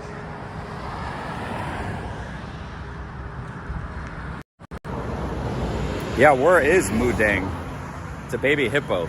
I've seen the YouTube videos about it. I doubt I'll be able to get in and visit it, even if I could, if I don't want to. It's the internet sensation. Is that in Bangkok somewhere? Where is Mudang? No, but dude, I got a video on the Cheap Charlie Chronicles about Kuala Lumpur nightlife with 1.5 million views. At one time, when I was there 6 years ago, it was pretty good.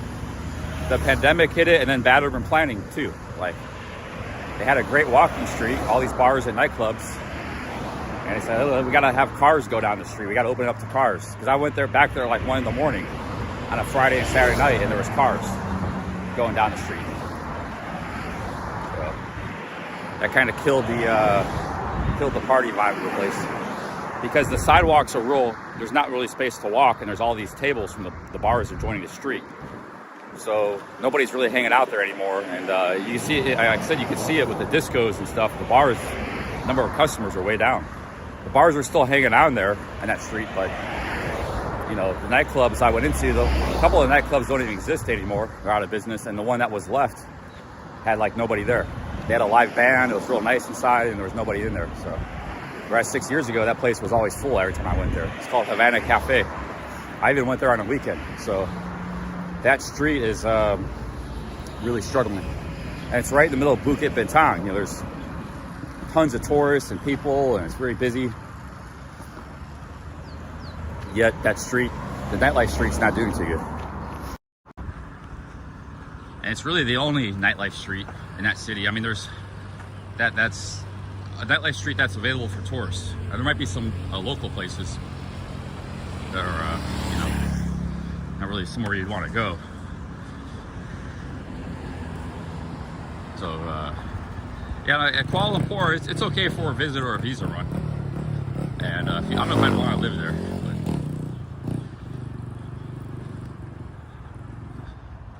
people are a little bit standoffish, a little bit. And they're not mean or anything.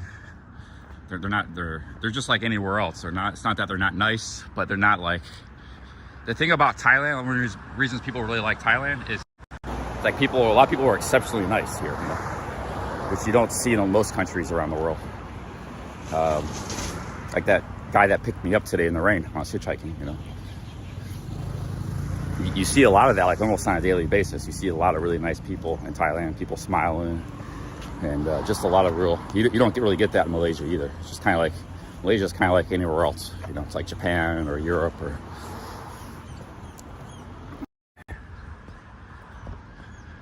Okay, we got a sidewalk here. I imagine this leads back to the beach. And you know, like when you get out to these small towns and provinces in Thailand, and you really see, you know, because there's a lot of business and hustle in Bangkok and Pattaya. What was that noise? Oh, like something was coming out of the trees or something, falling. Something back there. But there's a lot of nice people in Pattaya, don't get me wrong, but like you really see it when you get out into the provinces and small. People waving at me in the street and smiling, like going by on a motorbike. That's happened like countless times already since just in the last 5 days, you know. Yeah, that one of the reasons this country was so popular in the 60s and 70s and stuff with backpackers, because they had that, you know, it was cheap, relaxed, really relaxing place, and like, and the people are so friendly, you know, because there wasn't much of a party scene back in the 70s. Not everybody always came here for that. That kind of came later. It started to spring up like in the 80s and stuff.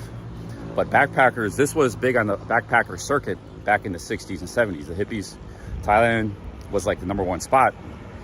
Bali, you know, India was big, but Goa, you know, Goa, India. But Thailand was really always been the #1 spot for the backpackers. And there's, you know, there's a reason for that. And that, some of the backpackers said, you know, that old Thailand that bewitched a lot of people, like it has with me and Wander Nirvana and all of us, is gone. You know, like Thailand's lost. You know, it's no longer what it used to be. But I disagree with that. For one, even in the big cities and stuff, people are, you know, pretty pleasant. Still, big cities are like great, a lot going on and are cool. But you still see the old, what I imagine the old Thailand to be, because I wasn't here during that time. It's still around, you know. It's still around in the provinces and stuff.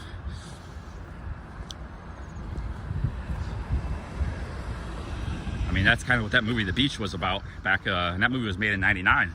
That was 25 years ago, Leonardo DiCaprio. Because remember, it was like these backpackers were like, hey man, Thailand's overrun with tourists. We gotta go, we gotta find our own place. You know, it's become too commercial, you know. So they found their own island, you know. And that was 25 years ago that movie was made.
Expat Lifestyle, I met him in Pattaya last month. Said he just finished a 2-hour massage for $10. Awesome, man. Yeah, good job. Good job. I was thinking about getting a massage here tonight. Just a Thai massage or something. I haven't been getting very few massages, you know. I've only had, like, I've been in Thailand. I first got here in July, so I've been traveling since July. I did go to Malaysia in between, but in that whole time I only had like maybe 3 foot massages, 3 or 4, and that's it. I haven't had one Thai massage yet, so I gotta at some point get a Thai massage.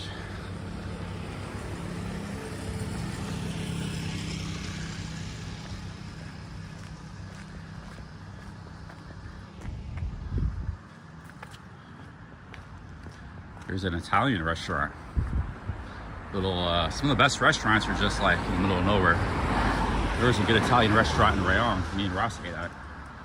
It's pretty good, but it's just kind of like middle of nowhere, like this place is.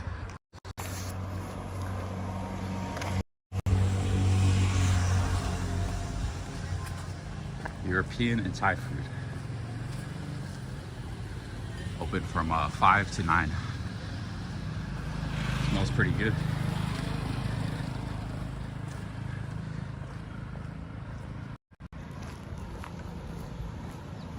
So we're walking back towards the beach. I think I am. I just go by sense of direction a lot of times, you know. If the beach is that way, I walk that way. I don't look up on Google Maps very often. Once in a while I do if I'm a little bit disoriented, but I know if I get back to the beach, then I just got to make a left and go back to where my the town is, my hotel is.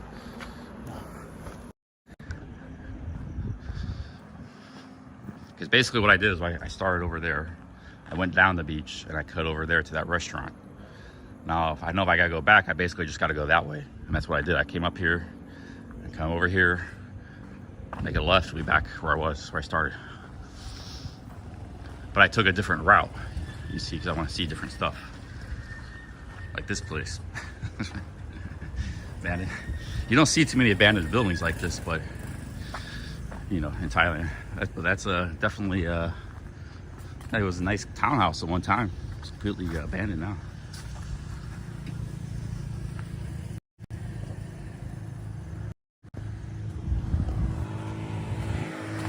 Truth Warrior. Pick up Truth Warrior.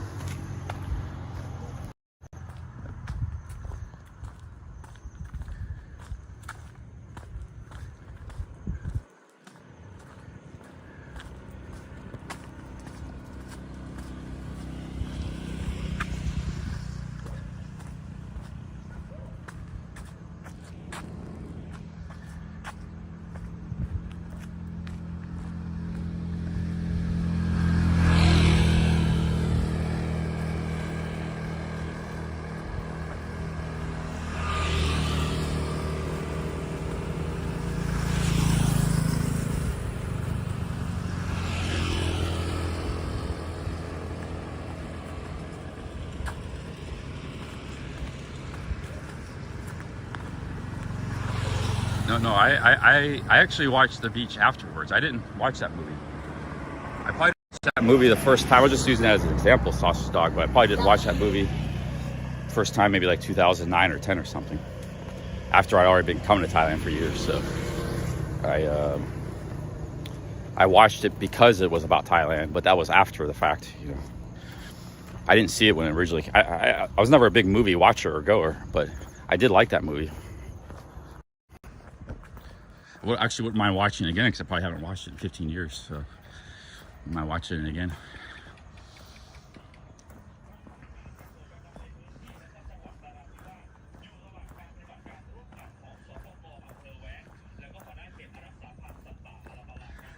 Broke Down Palace, is that the one with the lady? She goes to jail or something?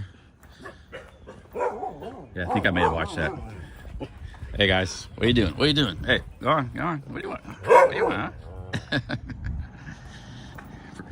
Those dogs are all right.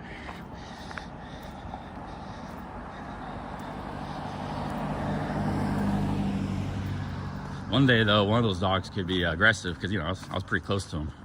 But, you know, I'm walking down the street, but it hasn't happened yet. But one day you might get a vicious one. Tears into my leg, you know. I probably don't know what I can do about it. It's the risk of walking here. Oh, Claire Danes. Yeah, I think I seen that a long time ago too. That's probably I probably saw that about the same time I saw the Beach. I was probably back in America and watching Thailand movies.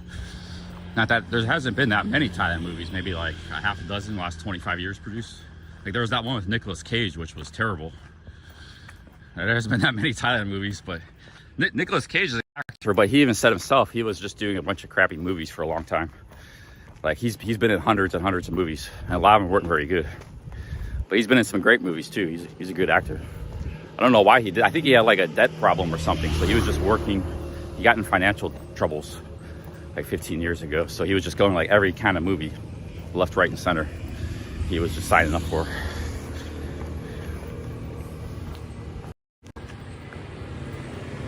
I don't know. I remember trying to watch Bangkok Dangerous for like 30, 45 minutes. And just, all I remember was like going down canals and boats and shooting. And just like a bad action movie. Maybe try watching it again or something. Yeah, that movie was called Bangkok Dangerous by Nicolas Cage. He's a great actor. He's been in a lot of great movies. But yeah, he had a period where he just was in all kind of bad movies. I think that's kind of cool because some actors, like, they guard their presence. So like they'll only go in movies they think are going to be really good. But, you know, I kind of like his approach because nobody thinks less of him just because he was in some bad movies.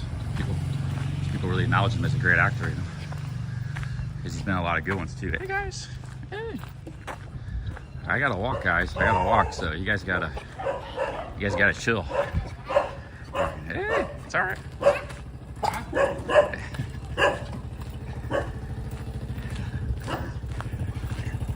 Where'd he go?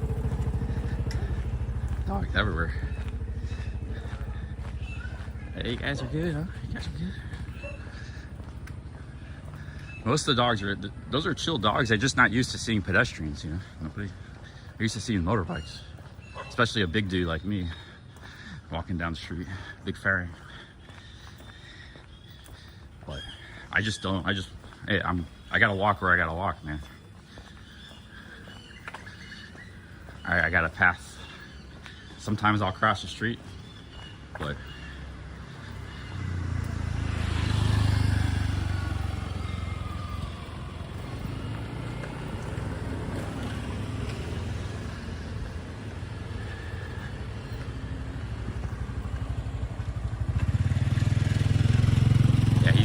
been in a lot of movies. I think it was like about from 2005 or about 2015. He was just in tons and tons of movies. Like every month or two, you need another movie.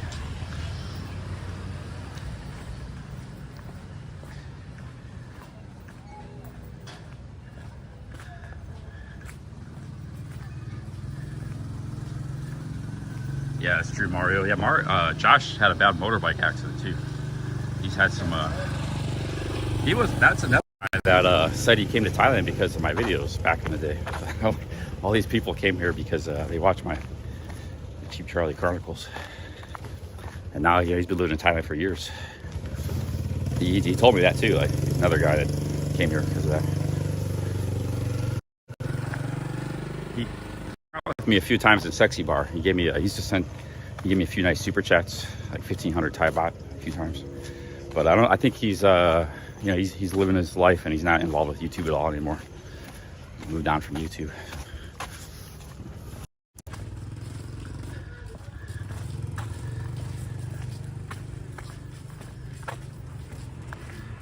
In Laos, the dogs are completely out of control. A lot of pit bulls. Oh shit. That sounds terrible. I've seen some people in Vang Vieng. It's like a tourist city on the river in Laos. That place looks pretty cool. There's a lot of backpackers and stuff there. They got like, people like to float down the river in tubes, drink and stuff. It's a big party scene there. Chris Travels was just there in Vang Vieng recently. I think I'm saying it right, Vang Vieng. But man, that pit bulls running around loose, biting people. That's not good. Yeah, most of these dogs are just like they're Thai dogs. They call Thai dogs. They're just like mutts for like hundreds of years. They're not a breed or anything. Most of them are they're not big. They're not big dogs. They don't have not generally kind of laid back, not real vicious. But you know, some of them can be. Some of them can be pretty vicious.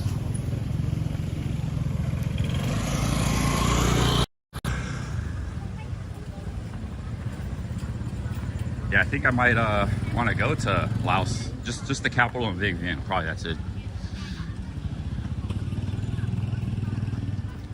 There's a dessert place. Let's get over to the beach. I'm still kind of hungry. That sandwich was like a snack. This guy has got some soup. Noodle soup.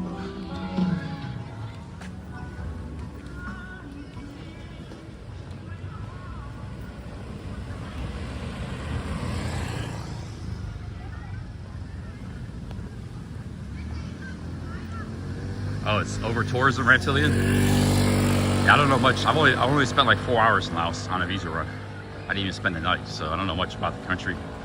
All I remember is the capital, Vientiane. It's like a small city. There's hardly any restaurants, like no malls. There was like one mall that was real scuffed. Like it was like 4 stores. There was like hardly no ATMs, no 7-Elevens. It was just a very primitive capital city. That was like in 2017, 7 years ago. So it might have grown a bit since then. You know, Vietnam is a communist, or Laos is a communist country, just like Vietnam. Vietnam used to be like that too, but Vietnam, like back in the 90s and stuff, early 2000s. But Vietnam has boomed, so maybe Laos is kind of coming along. But when I was there, it wasn't that long ago. But like I said, there was really nothing there, you know. Just some houses and some buildings, you know, a little bit of street food, a little bit of this and that, but street food looked unappetizing. I didn't dislike the place. I enjoyed my visit because I had some Lao beer. They got Lao beer there. They had a little story about it. It was different, you know. It was kind of cool to visit. But I made a video about the place. My old channel is still up on my old channel. I made a video about the visa run, Udon Thani and Vientiane. But maybe it's come along some in the past. No, I mean literally like the mall was like just like a building like this, 2 stories that had like maybe just like 6 weird shops. It's like a weird clothing shop. Like it was like some silks or something. I don't know. It's just like there was nothing there. There's like nothing in that mall. You know, and that was the only mall there. There's no restaurants. I mean, there were some little stores like where you could buy some beer and stuff. real little stores, but the whole cap. That was the capital city. Just imagine what's outside the capital city. Very primitive capital city, man. So it's like going to Bhutan or something, or going to Timor, East Timor. The capital cities, they got everything. Even, small country.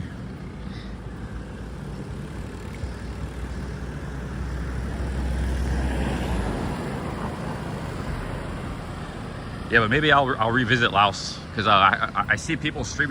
They must have good internet. So it's a primitive country, but they got internet, so people are streaming. So yeah, maybe I will. I was gonna go to Isan, maybe, and then go to Laos. Maybe stop in Laos for a few days or a week. But since I come south, I don't know if I'm going to Isan. Now this time I decided to go south.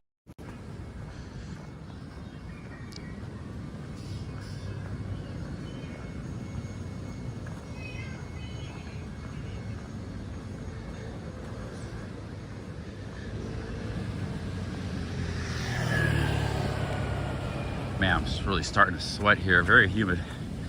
Take a look at the ocean.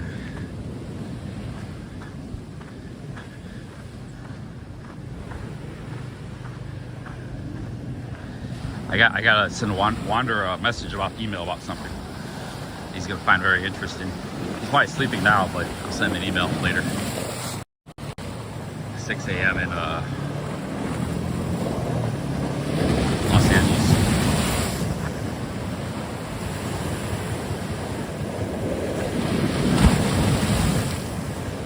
I kind of want to go for a dip, man, but those waves look pretty rough, and they can smash you against the stone here. But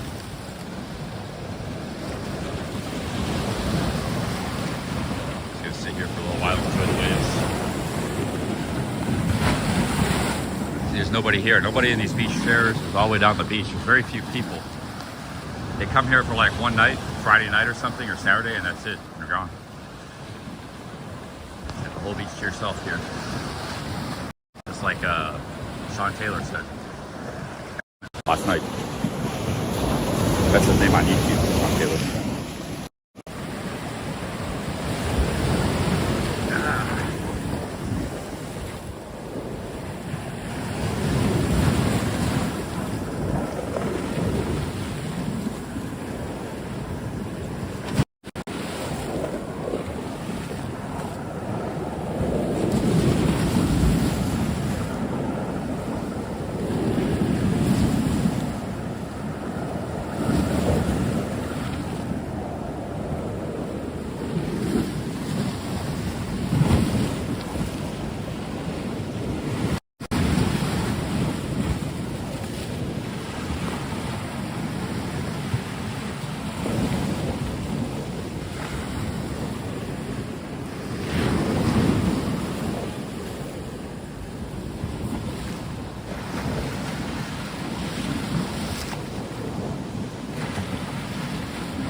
Set my phone down, guys. We're gonna just chill here for a little while.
doing too, I guess.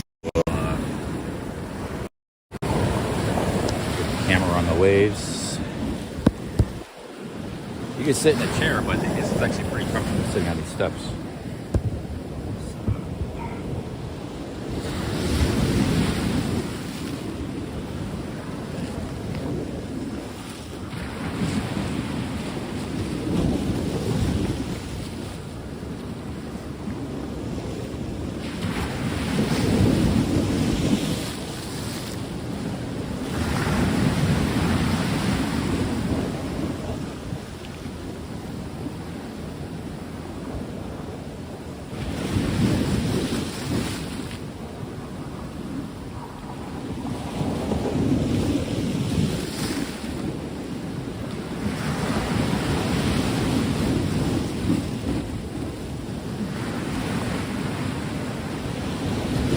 I love a turbulent ocean. It's one of the reasons I like Bali, because they have a lot of big waves.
Guys, let's move on here. Sit here. There's people, they sit here all day. Chairs. You get food, it's delivered to you, beer, drinks.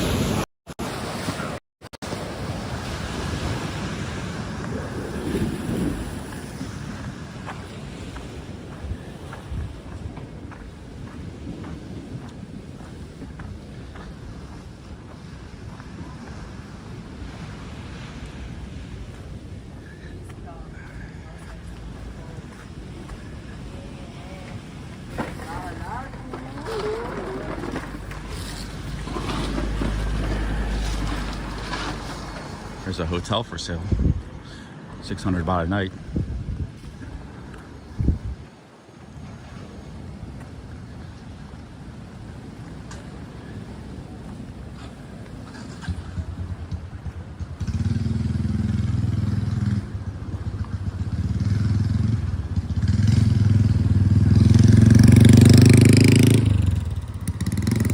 This one's 800 baht per night. They all got their prices listed right in front of the building.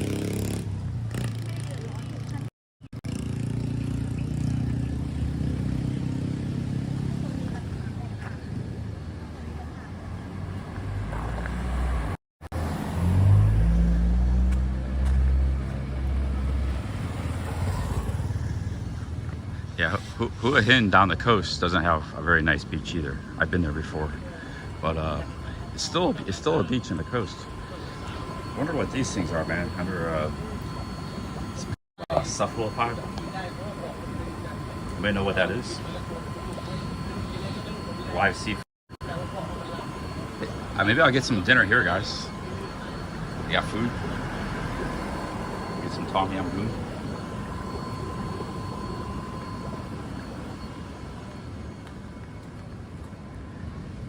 Paid 1,000 baht for a double bacon cheeseburger. 1,000 pesos. It's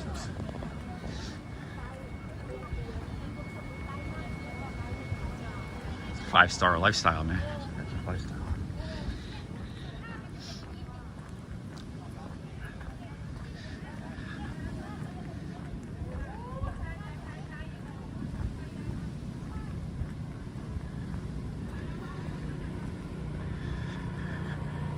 I haven't had a tom yum goong since I've been in Thailand, man. I want a good spicy, rich tom yum goong. It's hard to find. Actually. You get a lot of real mediocre prepackaged tom yum goong. I'd rather not get it at all. Like, there's some things, because if you've had it good, it's like if you, since we got burger discussion going on in the chat, like you had some amazing burgers in your life. Even like a decent burger can be, you just don't really want it. It's like mediocre to you. Your taste are too. So I've had some like amazing tom yum goong in the past, and you just get like something in a restaurant. It's just like, just not that good, you know. That's the problem with eating really good food, because then it like raises your expectations of palate, taste buds. I'll eat something else, but you know, it's like, but if I eat tom yum goong and it's not that good, I'm gonna be really dissatisfied with it. All right, so that's why I'm like scared to order it completely.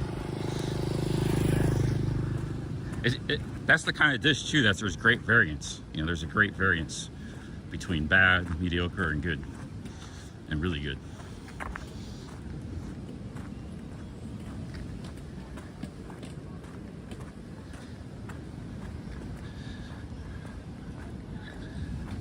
I need to get something. I wouldn't mind just getting some fruit, but these beach towns, sometimes it's hard to find fruit. You got to go back into the market area, town area. I don't want to go back that way. I've already walked quite a bit today. I suppose I could walk. Maybe I will walk that way. I don't know. I got energy. And there's more stuff to eat over there too.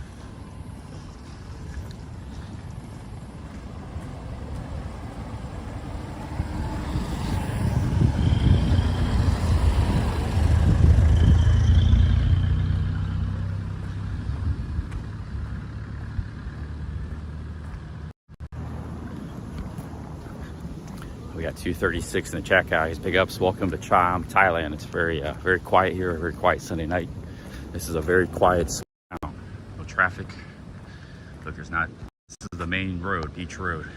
Not a single vehicle in sight. So it's only 7 p.m. Big contrast to Thai and Bangkok. I'll tell you that. I thought this town would be a little bigger and busier, but it's a very quiet city. Last night was pretty hectic, but that was all the visitors, you know? And they were mostly clustered in one little spot up there where the concert was.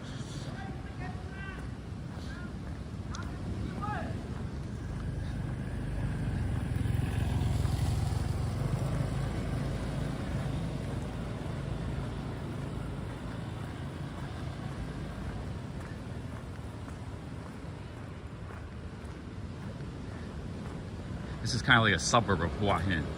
I didn't realize it was so close to Hua Hin. So it's like the outskirts of Hua Hin. Hua Hin is it's quite a bit bigger. I still don't think it's half the size of Pattaya, even including all these areas. This would be like a neighborhood in Jomtien, this area. Just like one neighborhood of Jomtien, which is an area of Pattaya.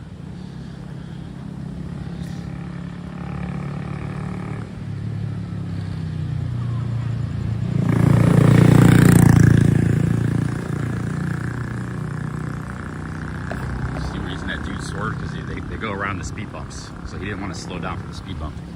He swerved into the street. It's nice to get a motorbike taxi, they do that too.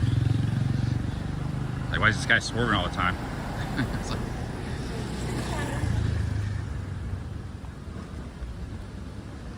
600,000 Thai restaurants have closed this year.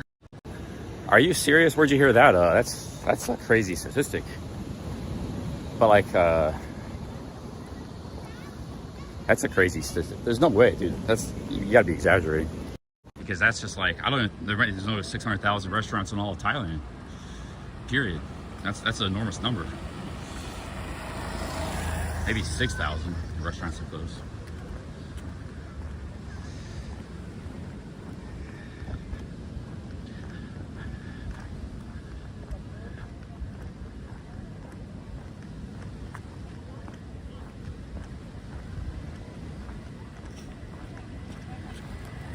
See, they're turning off the lights. It's getting all dark here. No street lights. It's getting real dark out here. Or quiet. What's going on at this truck? Somebody selling something? You see people lined up at a truck. It could be something. They're selling something good. Some fruit or something.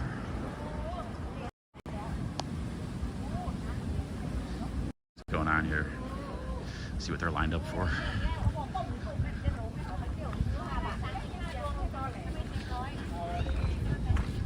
They're selling something, but I'm not sure it's something I want.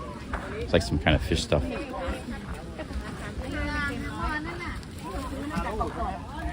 This is like fish, like seafood snacks. Popular with the Thais, but not something I really like that much.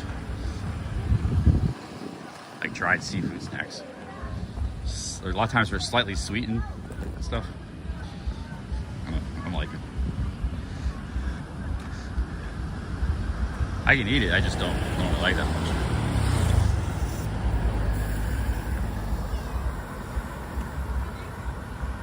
Steady Eddie's on NDTVI live. Awesome, man.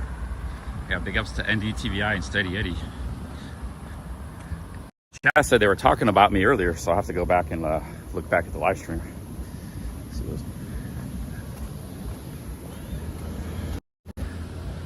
Anybody hear what they said? I don't think they'd say anything bad about me.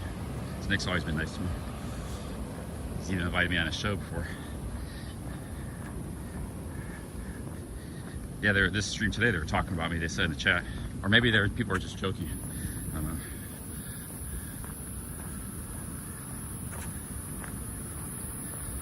Yeah, it's the world. I mean, this is a world tour. I mean, we're traveling. We haven't been to many countries yet, but we are traveling. There's no denying that. I've been in a hotel every single night since I left Ohio, starting in Chicago, where I stayed in a hostel. So I've just been on the road ever since.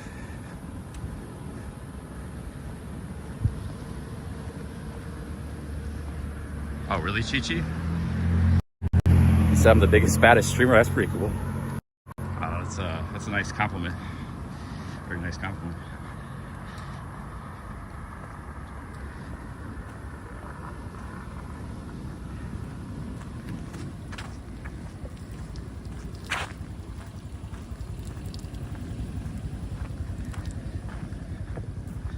I might just end up getting something at 7-Eleven, some rice or something. But I don't know, maybe I'll keep this stream going. I got a reputation, biggest, baddest streamer. I'll be able to walk back to town, look for some food or fruit. Call it a short night. I gotta keep my reputation up.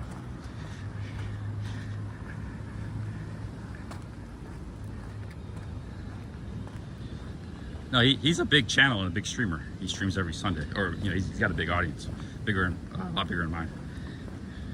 He owns bars in Soy 7. He's a bar owner, businessman in Pattaya, and YouTuber. His name's channel is Nick NDTVI.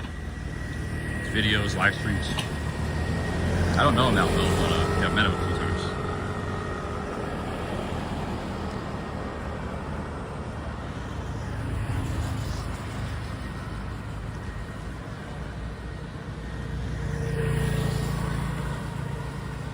Yeah, he usually has over 500 streams from his bar. He's got like 4 bars in that area.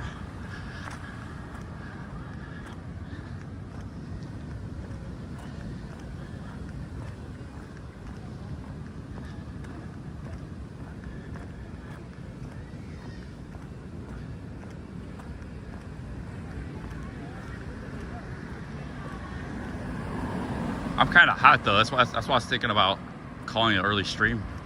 When I walk around out here, it's very humid and I start getting sweaty.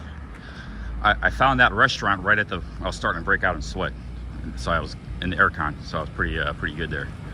But if I keep walking for like another hour, then I don't really want to get drenched in sweat right now. I just had a shower, my clothes are clean, so I might just go to like 7-Eleven or find something up here and then go back to my hotel. I was thinking about getting a massage tonight, so I might just cut this stream short. You know, stream a little bit from my hotel, chat a little bit, but I'm not going to stream all night. You can see it's pretty slow out here anyways. There's not much for you guys to see. So, there might be something up here. I hear music all of a sudden. There could be some activity up here. Because this is the busier part of the beach is up there, up ahead anyways. I walked pretty far south. There's not much. Oh, that's just somebody's car. somebody's just got some music coming from the car. So I thought there might have been something up there, but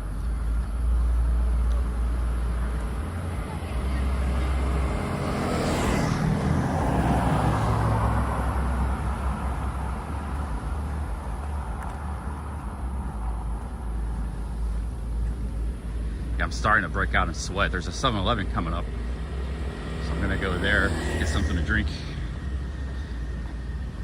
I feel like I got a little bit of a sore throat coming on. It's not a good thing. I don't know why. I felt pretty good today. I'm gonna get some vitamin C tablets. That's why I kind of wanted Tom Yam Goong, because a really good Tom Yam Goong, it's kind of like medicine. It's got that galangal, lemongrass. It's got herbs, chili. It's it can, if you feel cold's coming on, you get some good Tom Yam Goong, you can clear it up. I've done that before.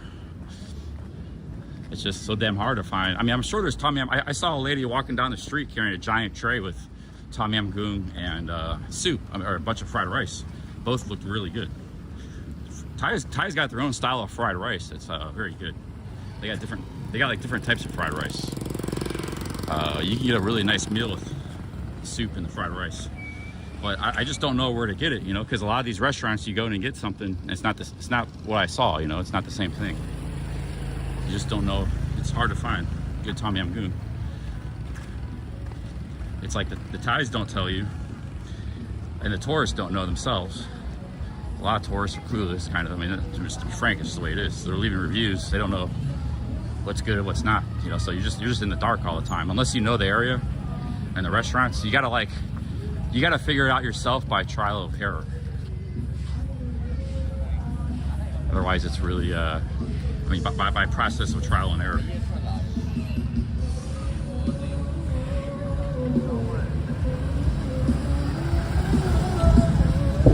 Like I might have walked by a dozen places at all. Every single one of these places can serve you a good Tom Yam Goong. I just, I don't know. There's so many times I sat down somewhere and tried to get some, and it was like bad or real mediocre. So that's what I expect, you know. I'm probably missing all kinds of good places. It's the difficulty of eating food out here. The Thais know, but see, the Thais expect you to. They think our taste buds are completely different. We won't appreciate or like Thai food. We don't like spicy. We don't like the fermented fish. We don't like this. We don't like that. So they like automatically think in their mind, oh, well, you know, oh, this is something you might like, you know, something good. They just assume you're not going to like their food. So it's really hard to find good stuff, man. It's the way it is. It's always been like that. And then you got the communication barrier working too. If I could speak really good Thai, I could probably like just tell them, hey, you know, like I could explain myself and like, hey, I'm looking for some authentic, really good Thai food. You know, what, do you know any place around here? But maybe even if you speak Thai, they still may recommend you like, oh, you know, here's the Farang place. The place that's going to be not that good, you know. So it's really hard, man. I mean, this is one of the reasons Sean cooks for himself all the time. If he wants Thai food, he'll just cook himself. You know, they don't know there's a lot of foreigners that do like strong flavors and spicy food and this and that. There's a lot of people, a lot of Americans, a lot of people that like that. But they assume most foreigners don't want that stuff, you know. So it's really hard to find. Damn, that dude was just driving on the sidewalk fast. You just gotta watch out. I got hit 2 times in Pattaya. You gotta watch out where you go. See, like, here's a restaurant here. I don't know if it's good or bad. It might be good. They say they got Thai food, European food. But if I see they say European food, or you know they're showing burgers and stuff, then I just assume that it's not gonna be that great. Yeah, but what burgers I had in Asia was in Chiang Rai. It's a blue cheeseburger. So sometimes you're pleasantly surprised. Sometimes the Western food can be very good, but you want to find good Thai food, it's hard. But like I say, it could be all around you. Like you're walking, it's like you're walking through a forest. Imagine you're a gold miner, right? And you're walking through the hills and there's gold all around you, but you don't know it's there. And then you keep walking and then you get to a place where there's no gold. And then you end up digging the ground and getting a piece of coal or I don't know, some valueless rocks. That's kind of the analogy when you're, so I'm sure like good places around me, I just don't know how to find them or where they're at. Like this place could be good. Maybe I'll eat here, try it.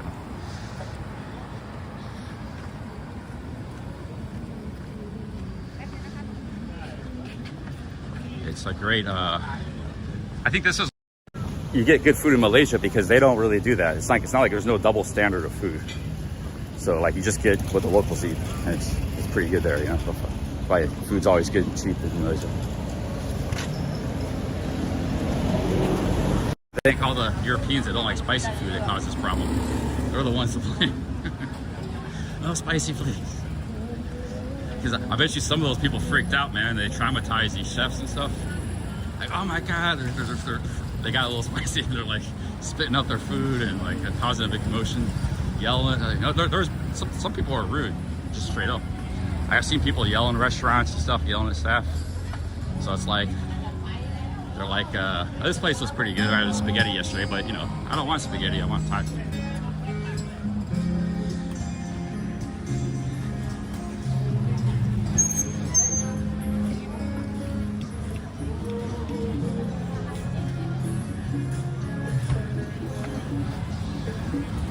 There might be good places there. I don't know. I don't know what to do.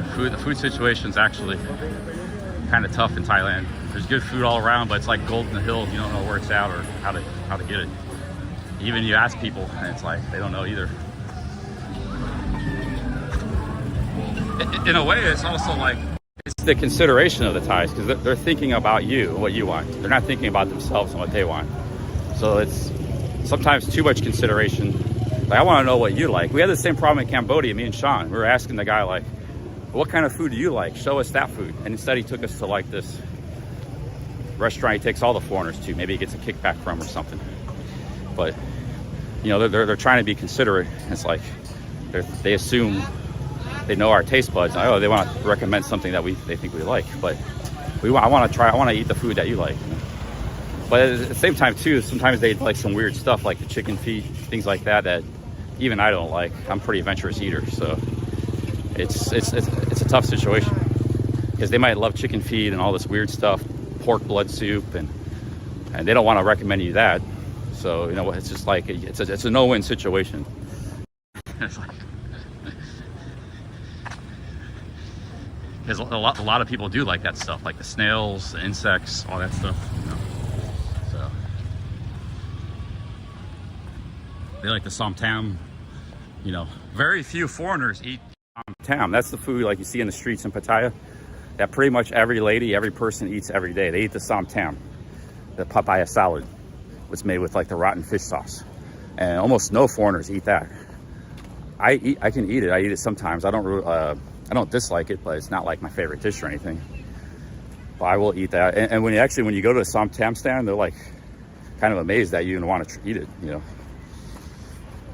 But a lot of times I just want a good tom yum goong, man. I can't find that. I don't know where to get it. Sorry for this food thing, but I just it's a conundrum. There's a food conundrum in this country. It's like there's good food, but a lot of times you're stuck eating the chicken and rice or the simple stuff, you know, or going for Western food, or, you know, or just eating like what I had today, pad kapao. That's just a simple dish. It's just chicken and rice and basil. You know, it's good, but it's not the pinnacle of Thai cuisine.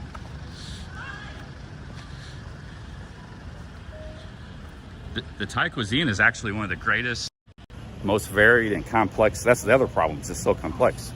It's a good thing, but it's very difficult to access as a foreigner. It's, in my opinion, it's one of the greatest cuisines in the world. You know, right up there with India, and maybe China. I heard China's really good. I don't know much about Chinese, mainland Chinese food, but it's supposed to be one of the great culinary traditions as well. Also French and Italian. Like you hang out in France in small towns and stuff, man, you can get some amazing meals. Might be worth going to Livestream, but it's too expensive. Go there. Hotels are too expensive. Same as America. Oh, it is, dude. I'll show you a book.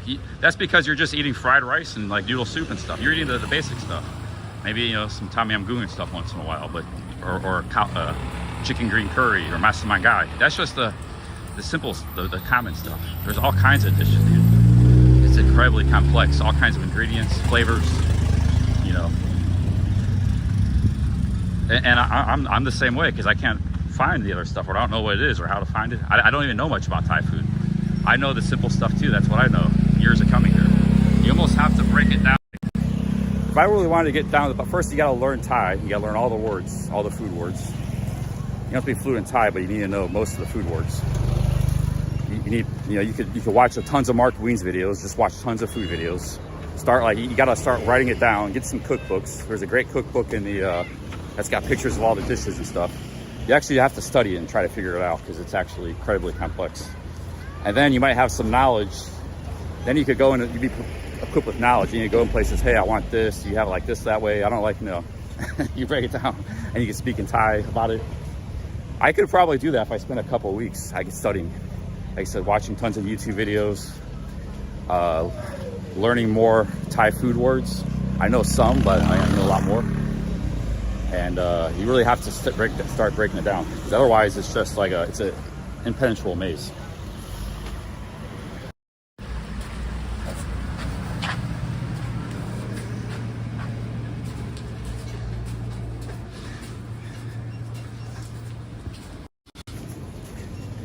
It's the same way in China and India and stuff. You go to China, you got the communication barrier, you got all, but here it's a little bit different because there's this long relations between the foreigners and the locals, and this like this sort of you know, dealing with the tourists, you know, just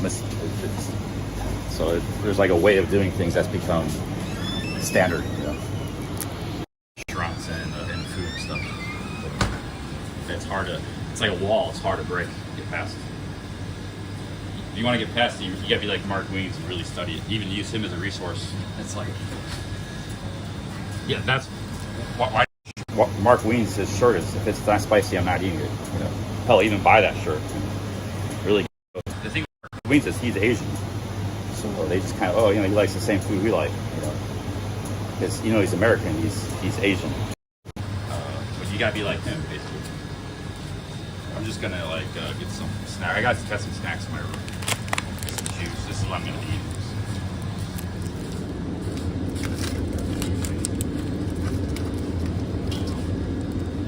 This lychee juice is really good. I'm gonna add more.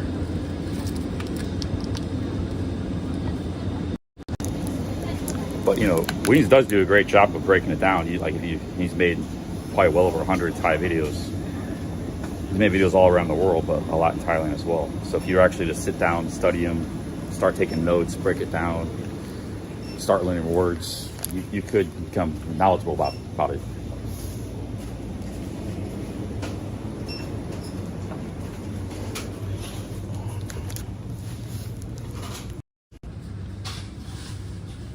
That's pretty much what it would take. Because I've been coming here 20 years and I haven't made much progress. I've learned a few things here and there randomly, but I'm still kind of a clueless new tourist when it comes to food here.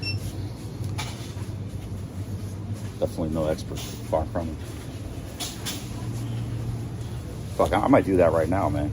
I just figured something out. Yeah, I need to do that. Learn about the food. To get some vitamin C. No, I'm like 1090, dude. 1090, not even 50, no way 50-50. They're like 1090. I know 10% of what's out here. Anti-flatinless telling you that. I need vitamin C.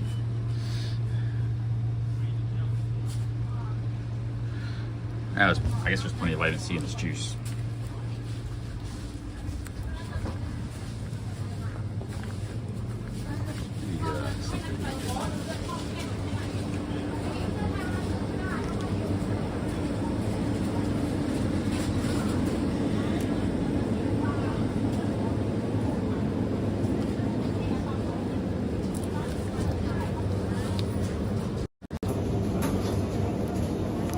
And a lot of stuff's regional too, like snails, for example. I was just studying about that. Only like 2 provinces in Thailand, like Loy and something else, eat a lot of snails. So a lot of, that's even more complexity. Like there's all these regional dishes and ingredients and stuff, So it's just, it's a lot to try to figure out. Hey, how's it going?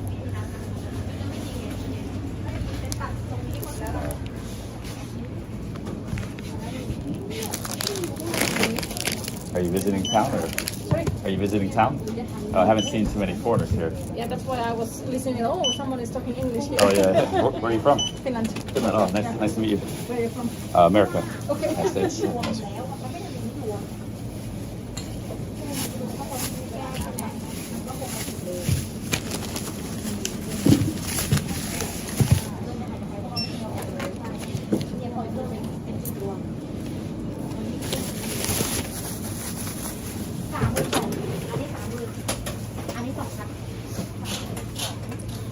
Yeah, she said the same thing. She hadn't seen too many foreigners either. She's like, oh, sure, somebody talking English.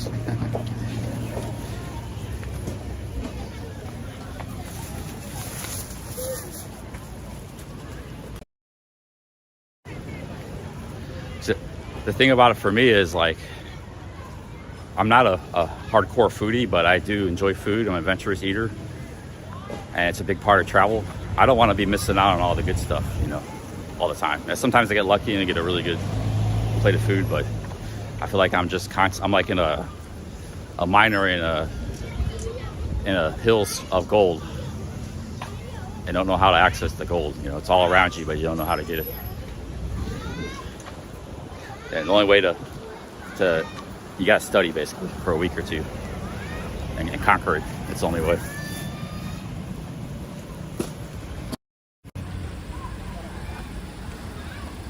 And then I could teach you. If I could learn this, then hey man, this you gotta,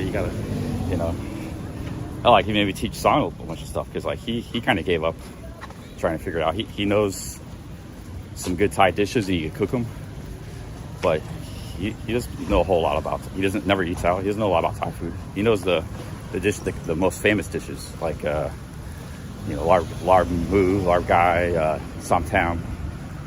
He knows tom yum. He can make all those dishes very good. But beyond that, he doesn't know. He just figured out how to make those dishes because that's what he had, in some restaurants and stuff when he traveled around Thailand. But it goes way beyond that. That's just the tip of the iceberg, scratching the surface.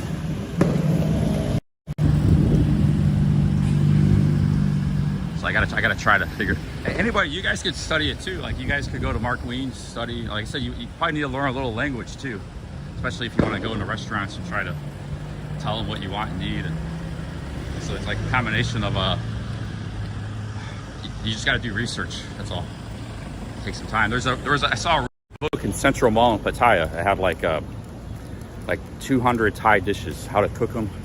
Had a picture of each one, a nice picture. And I was actually gonna buy that book because it wasn't that heavy. It was like this. Each page was a different dish. You know, I was gonna buy it. I don't know why I didn't buy it. I should have bought it. It was right at Central Mall in Pattaya, at the bookstore. Yo, no name. I never understood what nihilism means. I don't think I am. That means like a nothingness, a belief in nothingness or something. Yeah, I don't know. I'm not a nihilist, but I also don't really know what that word means. But big ups No Name from Turkey with the 45 Turkish lira. Thank you, man. What's the meaning of life? I don't know. Just enjoy yourself. Support yourself. Take care of yourself and people around you. You know? I don't know. I don't know what the meaning of life. I'm not a real deep thinker. I'm not real philosophical or religious, so I'm kind of an airhead when it comes to that stuff.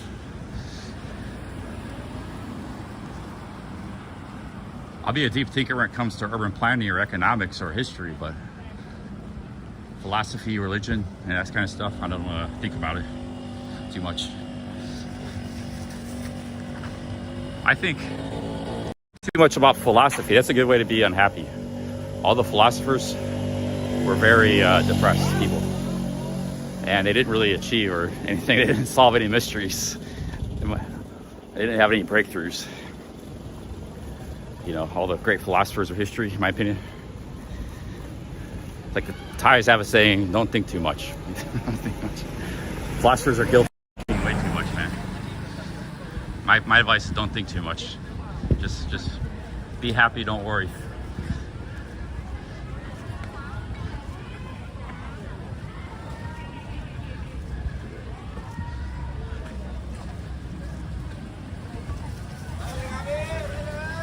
Okay, where's my hotel at?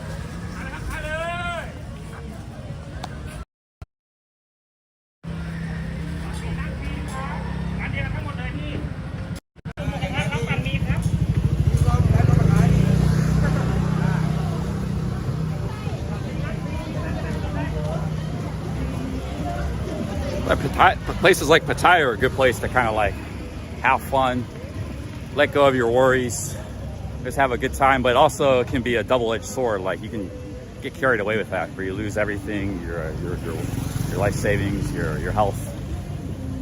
So you got to be grounded. Like you can have a lot of fun out here, but you still got to be grounded and reasonable. Don't get carried away. A lot of people get carried away.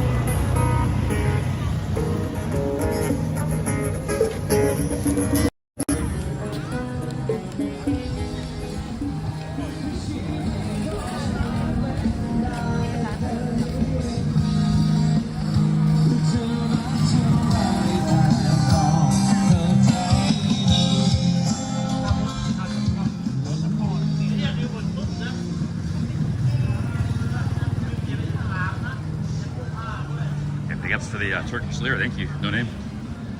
Yeah, I'm not a very philosophical person. Even though I read a lot and I talk a lot, I do think a lot about a lot of things. But like philosophy, you know, it's not my strong suit.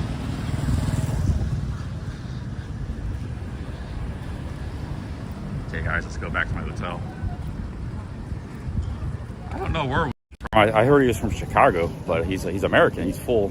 His dad was like he's half Asian, half Caucasian. His dad was like a white guy.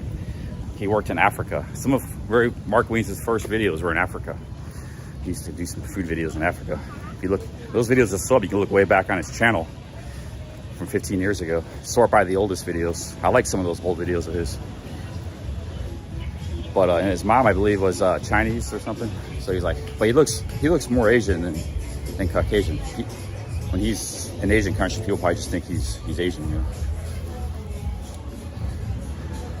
Like I know there are white guys too that have done what Mark Wiens has done. I just don't watch a lot of food videos, but I just want to learn. I just want to learn the food because I've been coming here too long and missing out on too many good meals to, you know. That's like I gotta get down to the bottom of this at some point. Some of you maybe, I don't know, I wasn't reading the chat, some of you may be making fun of me, or didn't understand what I was talking about, but I'm telling you, what I said is 100% true. Or at least 95%.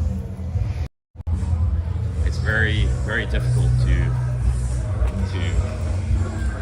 it's just a very difficult, complex situation.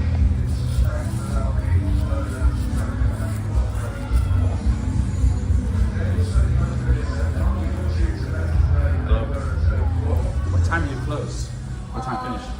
Say 9. 9? What time? Okay, maybe I come down a little bit. Okay. Maybe, I'm not sure exactly, but let's see what time is it now. Okay. How much massage? I massage an hour for 350. And you do Thai massage too? Thai massage, yeah, 250. 250? Okay. Yeah, thank you. Yeah.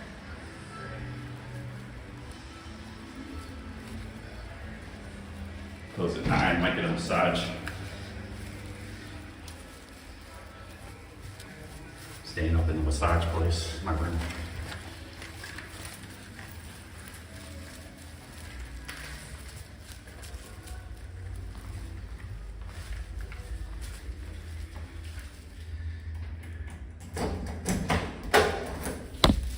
Oh, my room's a mess. Kind of embarrassing.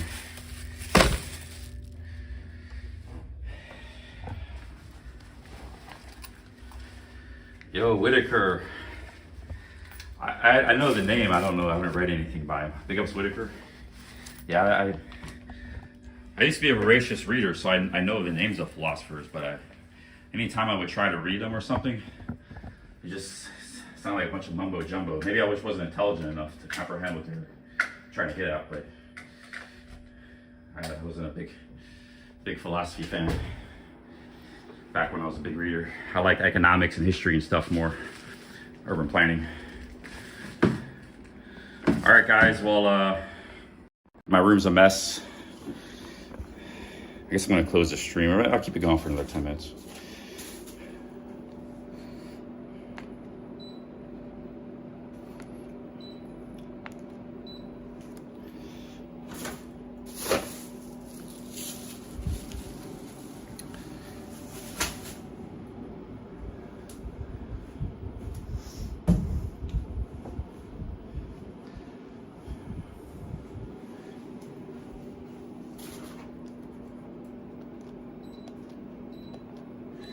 Yeah, Boyfly140. The problem is Boyfly doesn't stream on YouTube. Like, he's on Twitch or something. Sometimes he's on Kick, sometimes he's on Twitch. He's all over the place. He's the pick one platform.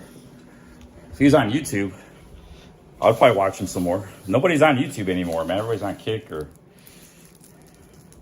I found this channel called, I just don't want to go on Kick. I don't watch anybody. But some people, I want to watch live stream sometimes. I found this channel that like broadcasts Kick streamers on YouTube. It's called something like Kick Streamers Rock. So I was watching Suspenders last night in Malaysia. He was in Kuala Lumpur. He was hanging out at the pavilion and stuff. So it was actually enjoyable. Because normally I don't watch Suspenders, but I want to watch him. But because he's not on YouTube, I don't watch him.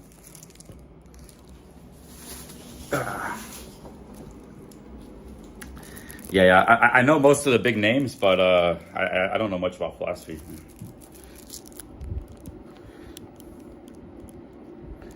To me, like, it seems like philosophers, you know, scientists have accomplished amazing things, but all the great scientists of history, what have philosophers accomplished, you know?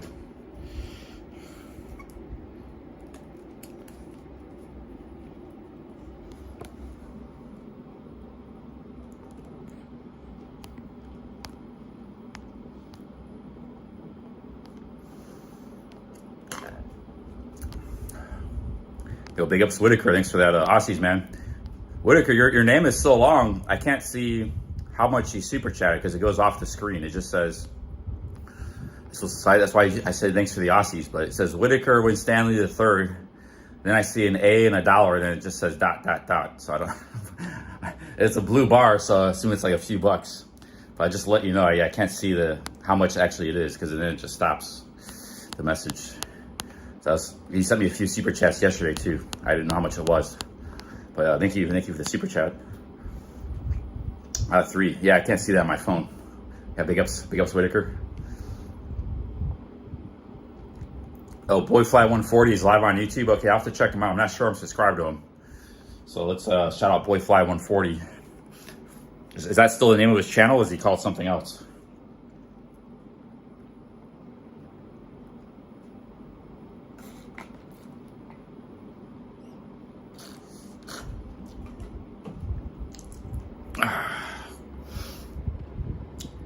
Missed out on TwitchCon. Well, I don't. I'm not involved with. Hey, big ups, Michael Portnoy. I'm not involved with Twitch. Never have been. He is German and Chinese descent. He has lived in France, Dominican. Yeah, so he's American, but he's lived around the world. His dad was like, I think his dad worked at a nonprofit or something and traveled a lot. So, you know, he was kind of a natural to take to what he did because, you know, he probably grew up eating all kinds of food and traveling and reading some comments here. He built a career out of it. That guy's done amazing, you know. And that guy, I got to give credits too, because like, you know, people that sell street food around the world, they're like bullied, and like, I don't mean bullied by the customers, right? I mean bullied by like politicians, you know, like the city people and stuff. I've seen it in real life. I've seen like police like chasing street vendors down, kicking them out of a street or something, you know. I've seen that in Pattaya. It's even been some of my videos. So like, people don't appreciate, a lot of countries and cities ban street food. We used to have street food in America, you know, back in the 20s and stuff. Used to be in Japan. There's no street food in Japan. There's one city, Fukuoka, that has like a little bit of street food. I've been to Fukuoka. It's only like 10 stands. You know, there's amazing food in Japan, but it's not on the street. So street food's very like underappreciated. And you have to give guys like Mark Wiens, him and a few others, credit for sort of like, people like appreciate it now, you know. People appreciate it a lot more because of those guys, specifically because of those guys. Those guys have actually made an impact on society worldwide, you know. The street food vloggers, they all got 10 million subscribers. All right, guys, I'm out of here. Big ups. Talk to you later. Peace out. Thanks for the super chats.